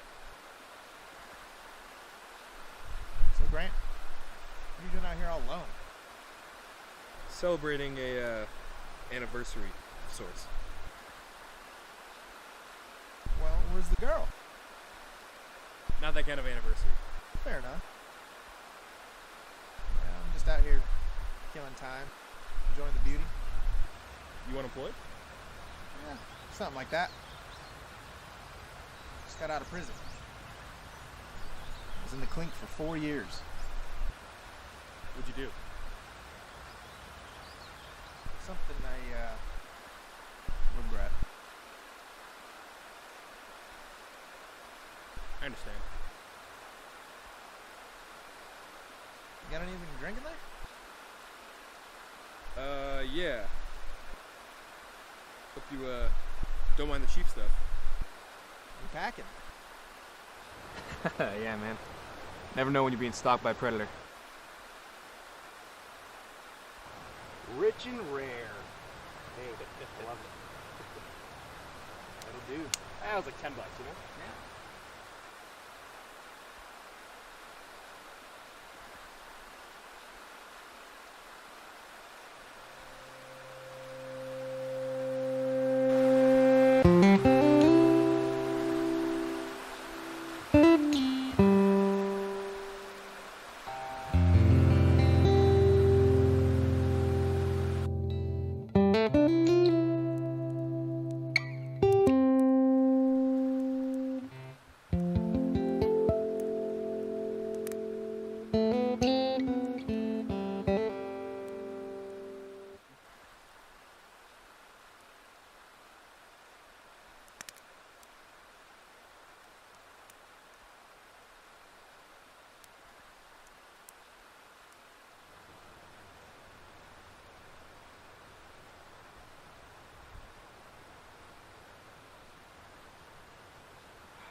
I think it's time I probably head back, man.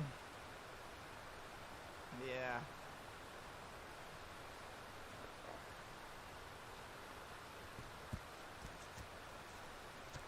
Oh, shit. Let me help you, buddy. Let me give you a hand. Oh, you got it. You got it. Right there, man. I gotta ask. What'd you do? Vehicular manslaughter. While under the influence. You killed someone?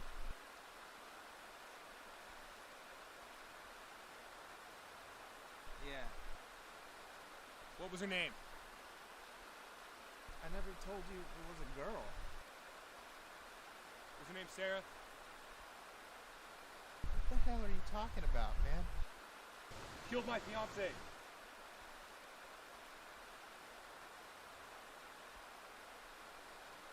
I was young. I was drunk. I'm drunk right now. Please. It's not worth it. You don't have to do this. Neither do you.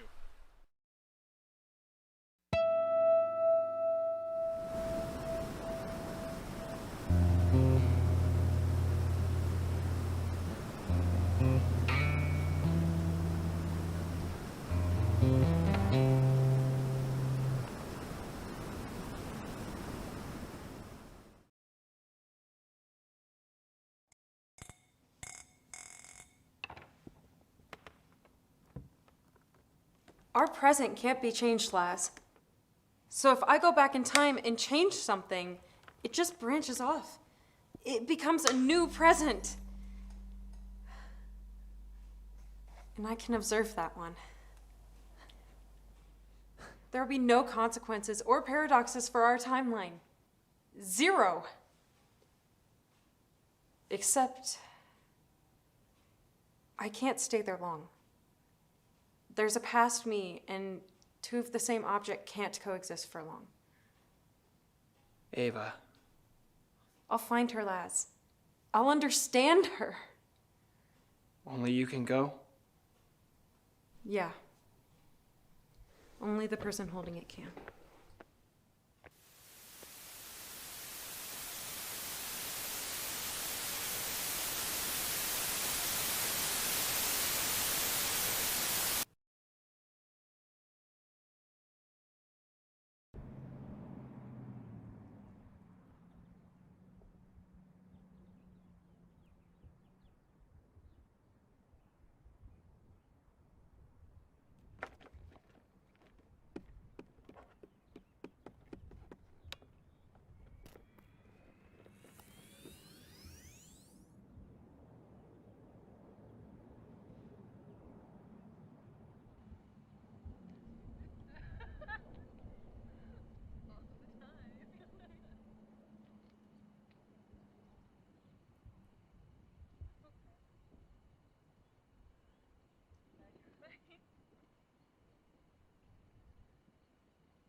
Thought you went home.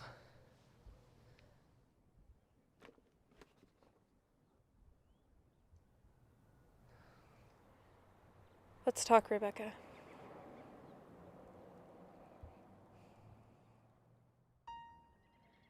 Save me? Yes. Save you. So I do it.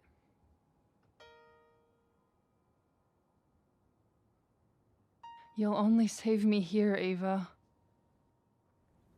I know.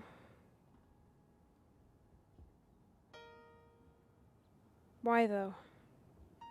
Why didn't you tell anyone? Ava. Yeah? I don't want to burden you. Go to my house. Wait, Rebecca, what are you doing? Seeing what it's like without me.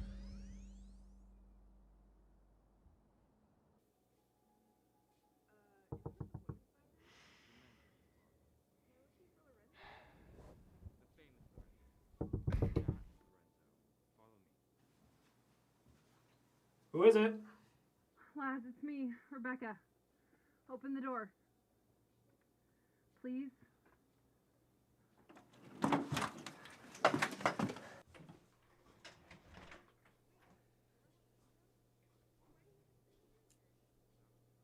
You're alive.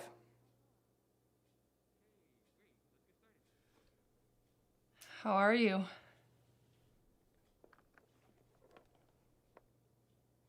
Where's Ava?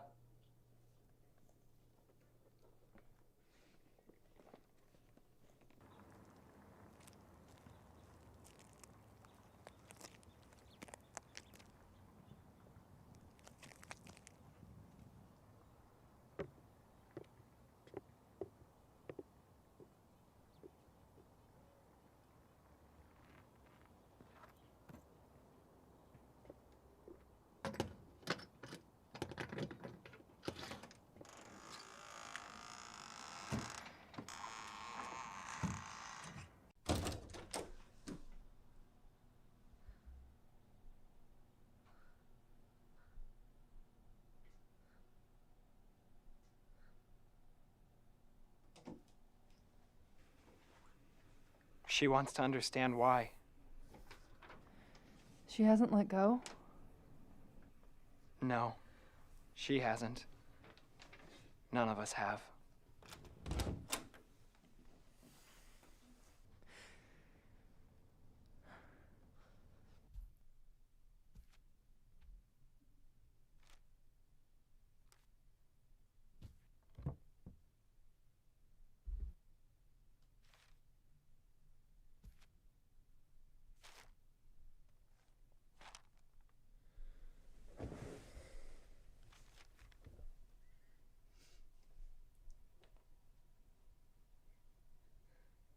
You're our friend, Rebecca. We would have helped you.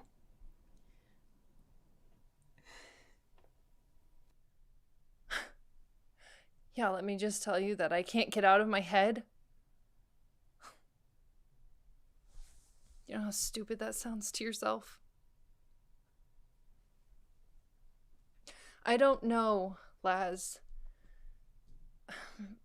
Maybe because I didn't think any of you thought the same way I did. Maybe because I thought I could control my own world. Maybe because even with everyone around me, I still felt like it was just me, alone. We're not as alone as we think we are.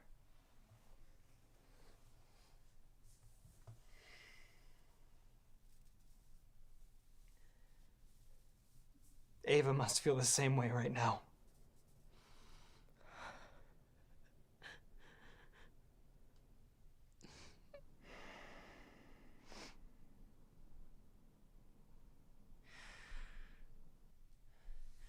Grab the time machine. Otherwise, we'll lose her.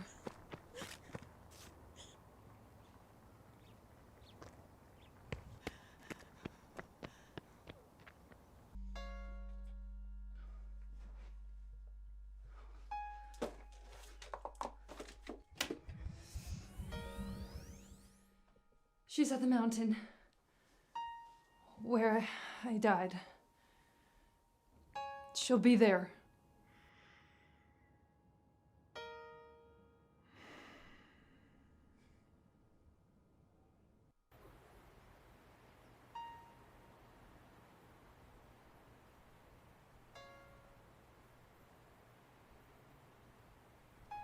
Rebecca. Ava! I am so sorry for everything that I did. I'm so sorry. And I'm sorry too for not doing enough. Hey, I will find help to keep living. Rebecca. For Ava. And for Rebecca. Be safe. I love you.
Great stuff. Okay, that was so good. Thank you very much, you guys. That was brilliant.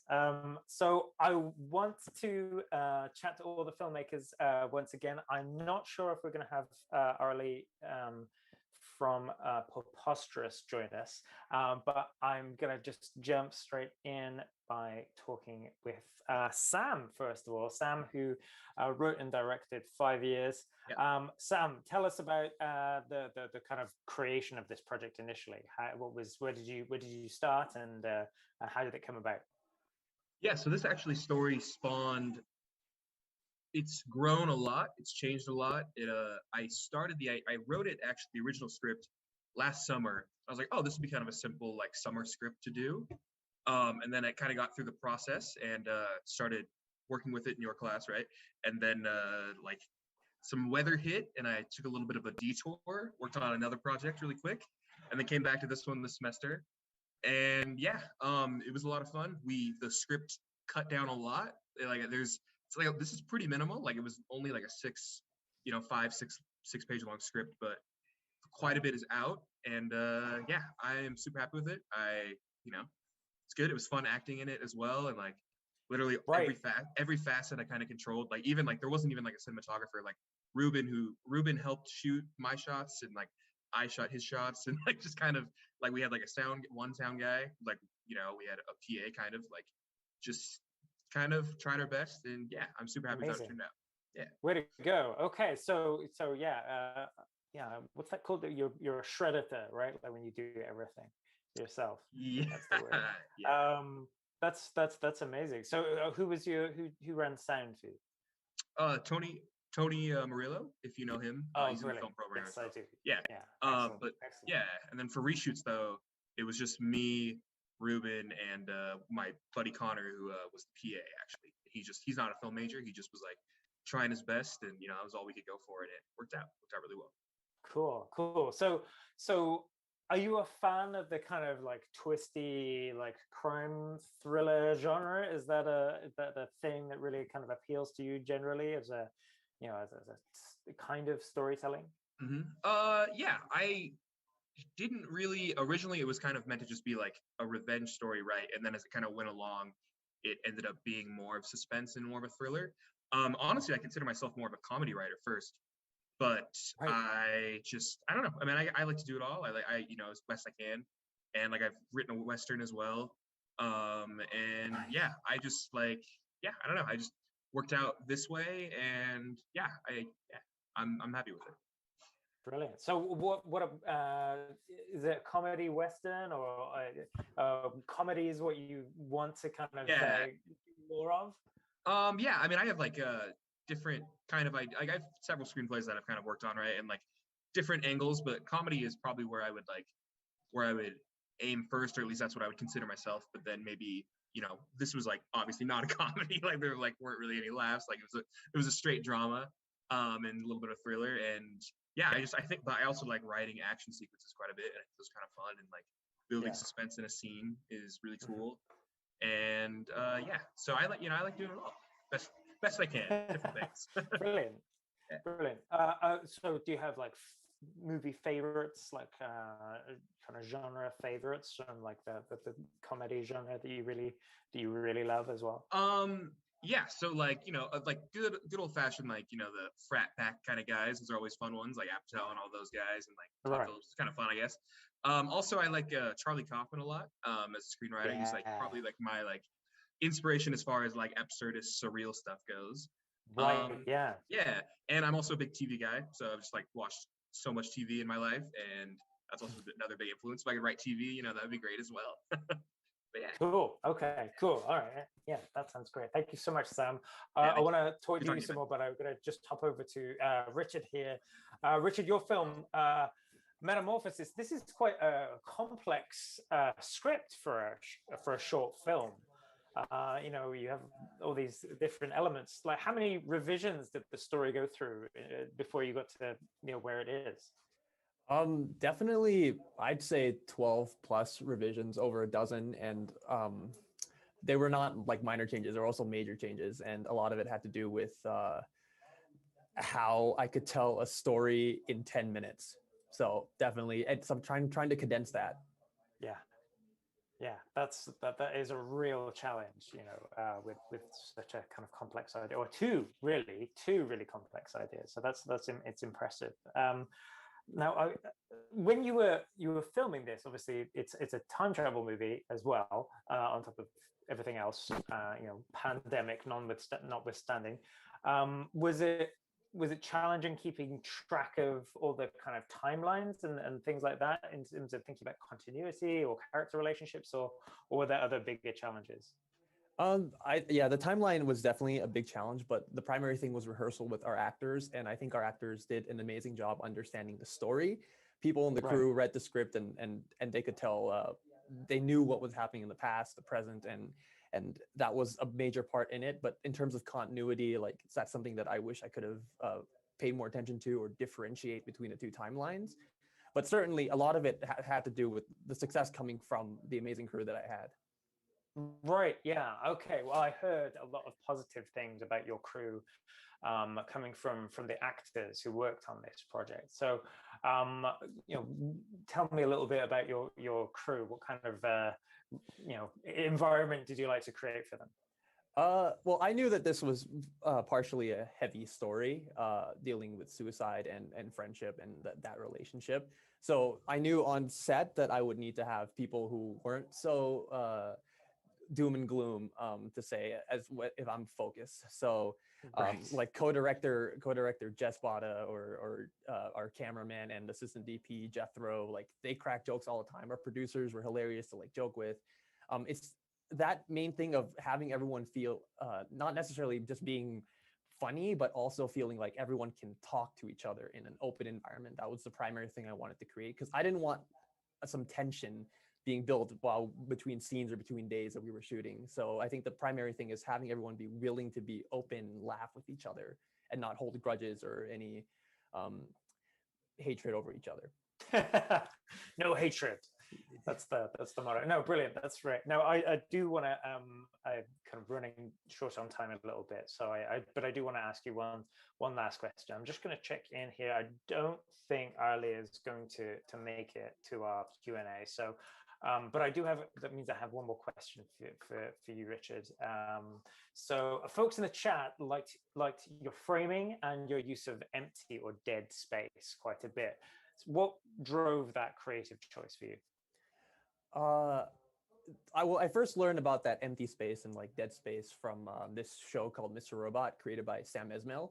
And he isolates characters in odd framings to show how out of place they are or how disconnect they are from their surroundings. And when I was writing the script, my initial thing was when I reread each revision, I just felt like the two didn't really understand each other when they first meet in the past, when Ava goes back.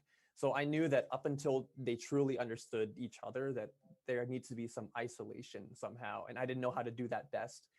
With such a limited time and the Moscow, winter and spring Moscow weather.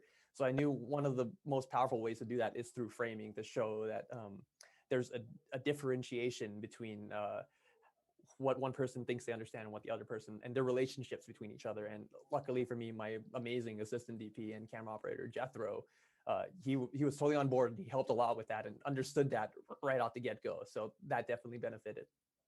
Brilliant. Cool. Shout out to Jethro there. Good stuff. Okay. Thank you so much, Richard. Thank you so much, Sam. It was great to speak to you guys. I want to just give everybody a heads up now. We're going into our final, set of films now. Our final three films will be Just the Face by Jethro Shulman, Pillow Talk by Sherry Uren, I hope I'm pronouncing that correctly, and Prime by Kaylin Igi. So we'll see those three films in just a moment.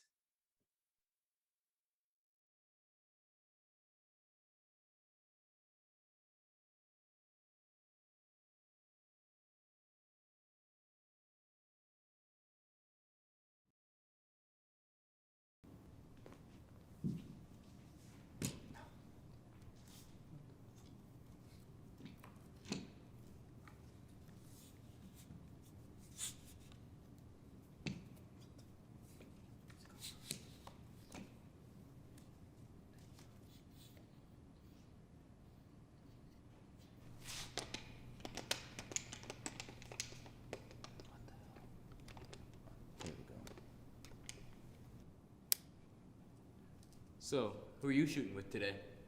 Just a realtor. Want some updated portraits. You sure you're ready for something like that, bud? Why are you asking me that? Of course I'm ready, bud. I'm sure you are.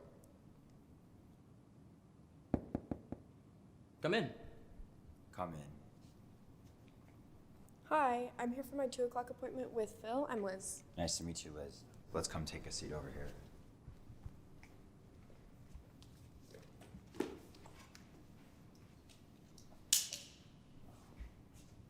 Don't mind his nervousness. He's never been paid for this work before. Whatever. I've had plenty of professional experience before. Don't listen to him. No. What do you mean, no? No. I mean, no, you haven't. Yeah, I've had more experience than you've. Eric Warren, professional photographer. Can I interest you in some portraits? What the hell? You already booked your appointment with me. I'm also available, and I'll take the better portrait. Fucking bitch. Me? Yeah. Me, the bastard? Yeah, you're a bastard. Guys, I only need 1 photographer. Well, I'm the better photographer. Guys, how about this? You each take my photo, and I'll just pay $100 to whoever does a better one. Does that sound good? You booked your appointment with me. I don't see why this has to be a competition. A little friendly competition never hurt. Whatever. I'll just go after Eric then. My camera's not quite set up. Not even ready for the appointment. How professional. Shall we get started? Can I have you take a seat over here, please? Perfect.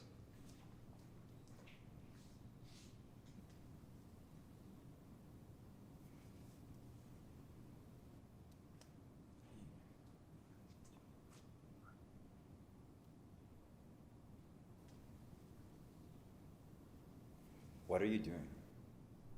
Searching for a pose. You're on some bullshit. Hush.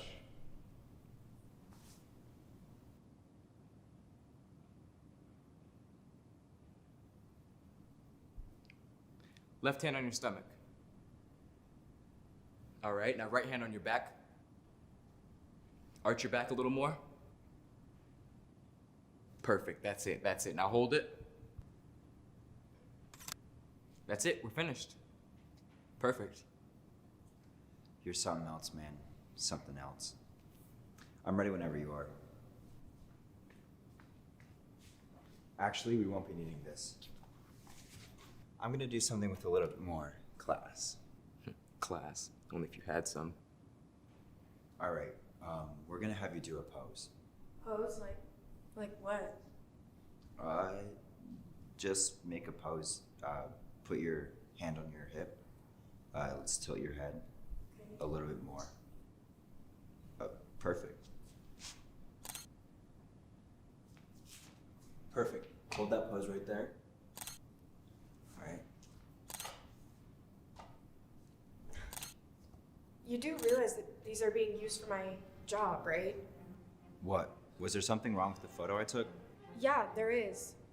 I don't want a professional portrait with my neck all bent over. Yeah, I don't understand why he thought that was acceptable. Yours wasn't any better. Guys, I just want a plain and simple photo of my face. Is that too much to ask? No, it's not. Plain and simple. I got you. Can you take a seat over here again, please? Jeez, finally. Just the face, right? Yes, please. Just my face. Just the face. All right, I got it. Come take a look. All right, how's this? This is just my face. What? What? You don't like it? It's just the face. That's what you asked for, just the face. What?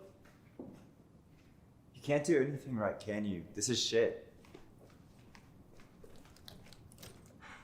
Wasting my time.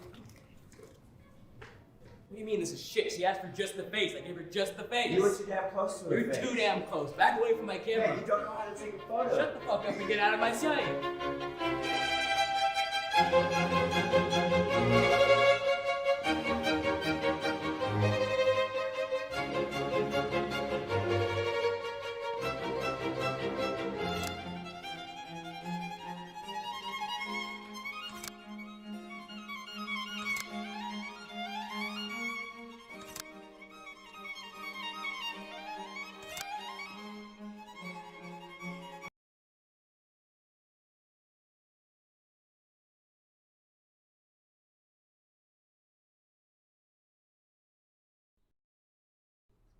Hey, babe. Hmm? Have you ever wondered what a vagina feels like? Ew. What? No. Ew. What do you mean, ew? What do you mean? What do I mean? Well, I mean, biologically speaking, they're kind of, designed for what we got. It's kind of a dynamic duo. Oh my god, no, Joey, I do not think that. Though I am wondering where you are. I'm just saying, from an evolutionary standpoint, it's millions of years of our species have been designed to enjoy the act of procreation. And I'm just wondering, have you ever wondered what a vagina feels like? Are you not happy? What? No. Yeah, of course I'm Is happy. sex with me not enough? No. Yes. I love having sex with you. That's not what this is about. Do you want me to have a vagina? No. No, God, I love your... No, that is not what I want. Okay, what do you want? Oh. Do you want a vagina? No, I want babies. Babies? Yes, I want to have babies with you. I was just thinking we can adopt, right? And that's beautiful, but so expensive. And I don't know if I want our babies coming out of test tubes, right? That's what this is about? Yeah. I'm just thinking it might be easier if we just do it ourselves. Do it ourselves. Yeah. Like me doing it myself. Me plus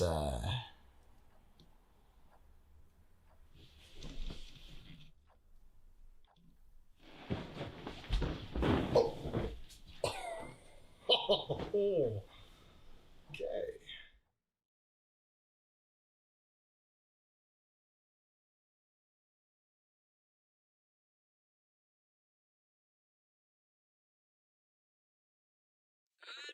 Morning, and thanks for tuning in. Before we get too far, a quick word from our sponsor. In a hurry with no time to shop, we at Prime Goods and Services are prepared to take America by storm. The most frustrating thing for me with shopping is when I have to go into a goddamn physical, I swear, is when I have to go into a physical store and have to look through all the wide selection of stupid crap. Instead, I just want it delivered to my house. Why don't you know what I want? Why hasn't a company figured out what I want yet? I have to think for myself.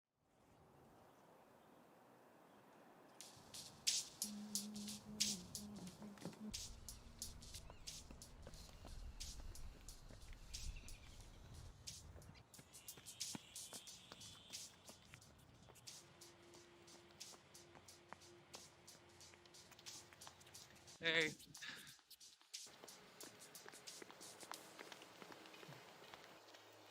You can go. You can go. Okay.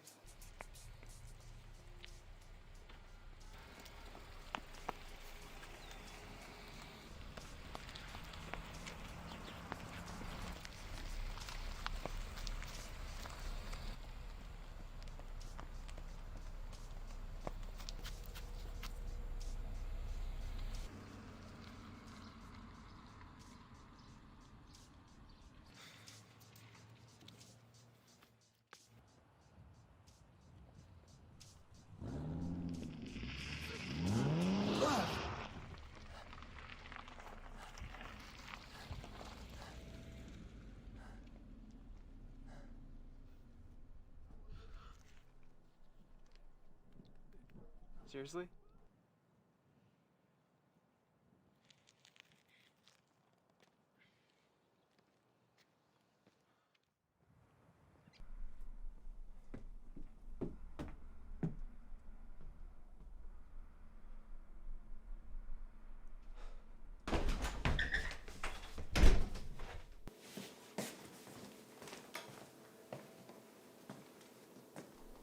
Hello! Ah!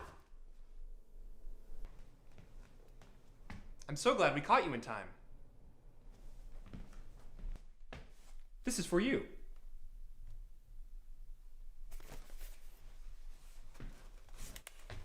I almost forgot.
Don't ask me what my influences are or my favorite directors because I have no clue right now. Anything but that. Okay. Anything but that.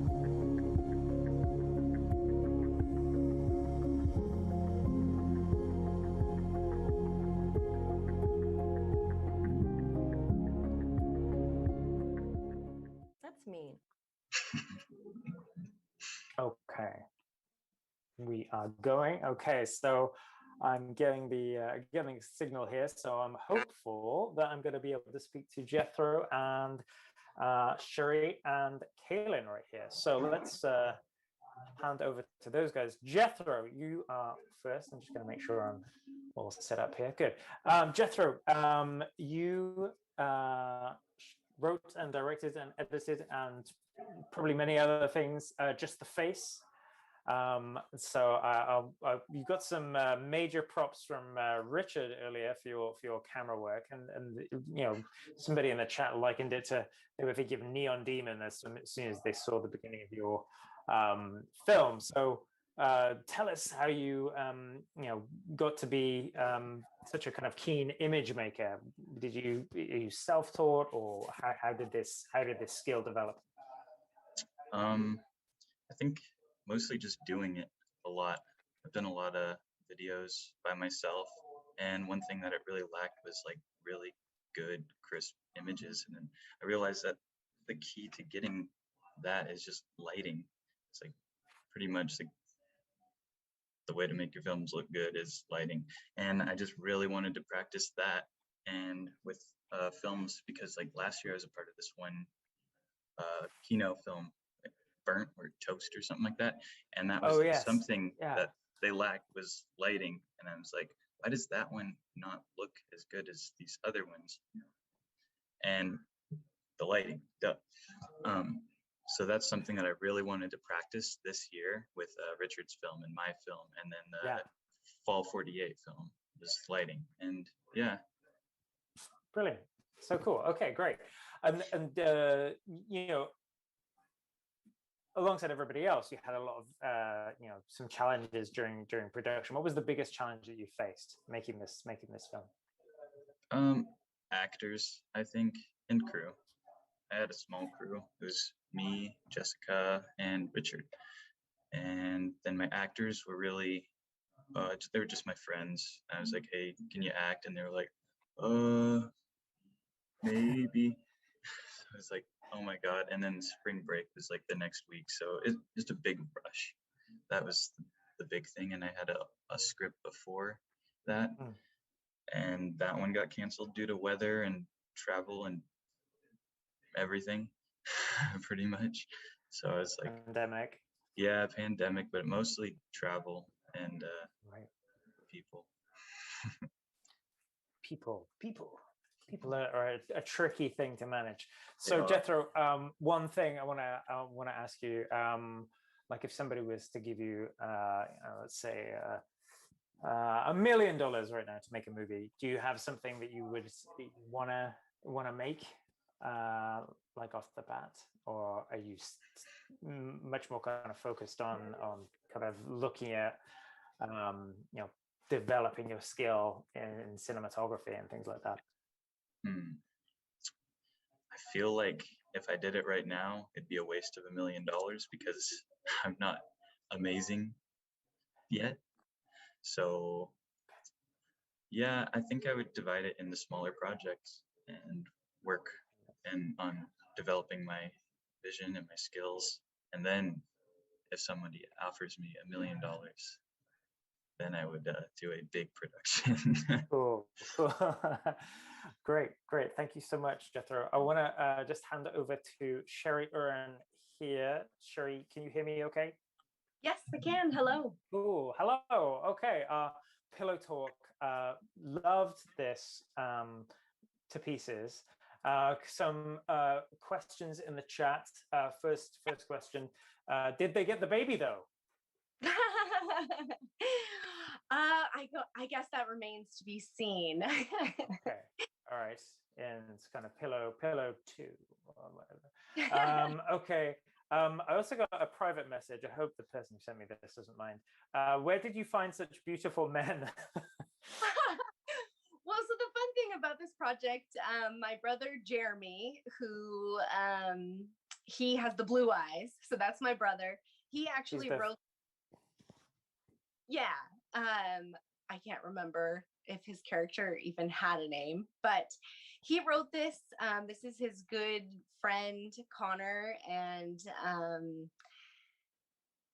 I forgot, what was the question? It was, where did you find such beautiful the beautiful men. One was your brother. Yes, one is my brother, and the other is his good friend Connor, who's just a darling, and they are beautiful, aren't they? Yeah. yeah, they're looking good on the screen. It's great. That was really cool. So was this, like you said, your brother wrote the story? Was it like a personal idea or a joke between the two of you, or how did it come about? Yeah, I think, Jeremy's really passionate about representing different perspectives, and we're both really passionate about representing the LGBTQ plus population. I think that just the more perspectives that we can tell stories from, the more common ground we recognize between us as humans. And this was kind of, I have a background in documentary film, and Jeremy's an actor, but this is kind of my first step of ever kind of doing something like this, more of like a creative narrative project. So we just had a lot of fun kind of exploring.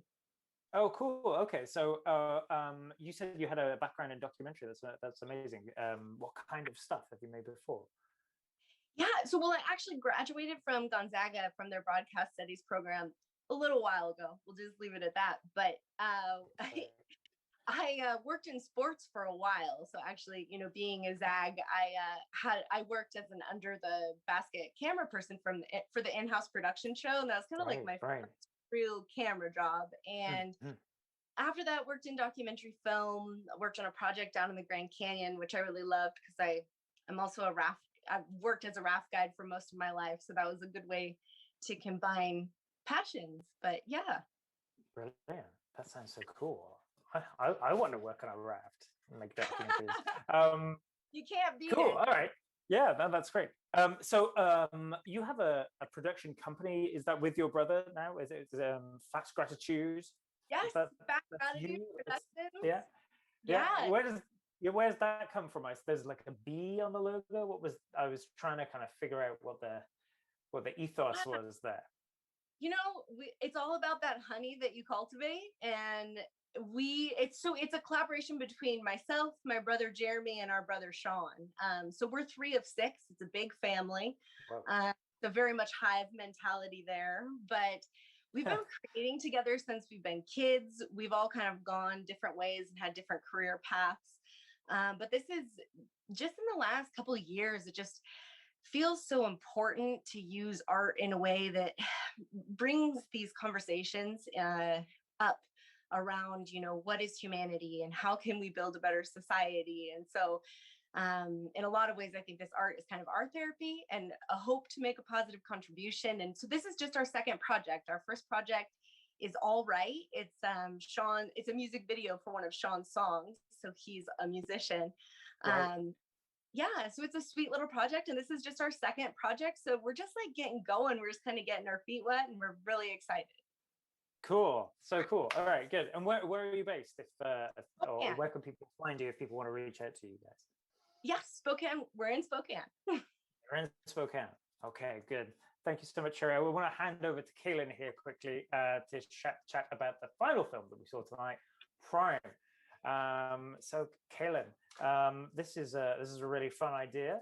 I really enjoyed it, and I love obviously having worked with him before. Zach Kellogg, he's a great actor. How was it working with Zach and Sam? Sam was in your film as well. Yeah, Sam Dagman was a great actor. Really lucky to have him. Also as a classmate. I think you meant Zach Haas, but he's from the theater department here at the UI. So really, my apologies. It's yes. okay. No, it's totally fine. No, Zach Haas is a great actor. I was really lucky to be able to connect with either currently practicing or up and coming actors. So I was really blessed in that way, and it really just made my film. So yeah. They were terrific, and the kind of sound mix at the beginning was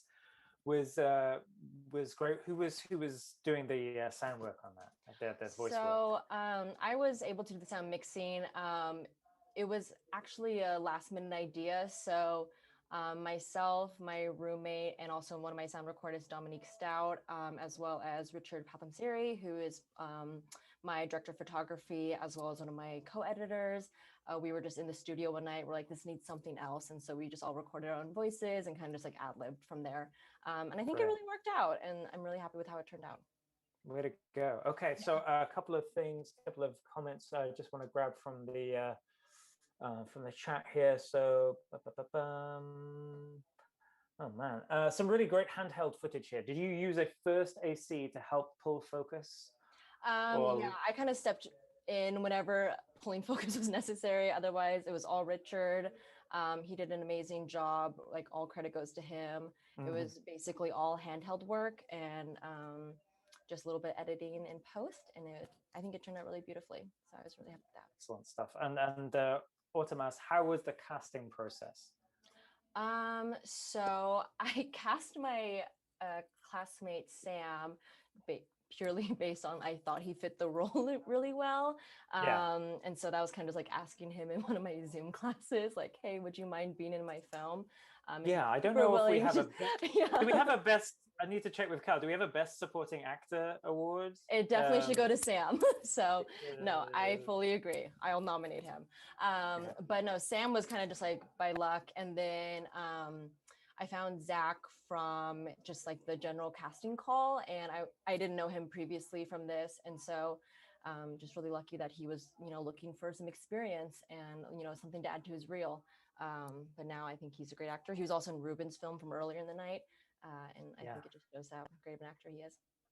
Great. Yeah. Thanks so much. Okay, brilliant. Well, I'll have to wrap up here in just a second, so I can hand over to Kyle to, I think there's some awards to be announced, perhaps. So I'm going to get out of the way. But I just want to quickly say a big thank you to obviously all of our directors who took part in the Q&A, chatted to me very briefly. I'm sorry I didn't get to chat to you longer. You guys are also talented and yeah, you're interesting people. Cool. Thank you so much, obviously, to the Kenworthy as well for giving us the space and getting us, at least a few live audience members in the building. It's exciting to be coming back from the pandemic slowly but surely. So yeah, wash those hands, get vaccinated, people. Okay, I'm gonna sign off here. Thanks so much for listening. I'm gonna hand back over to Kyle in just a second. Thanks, folks.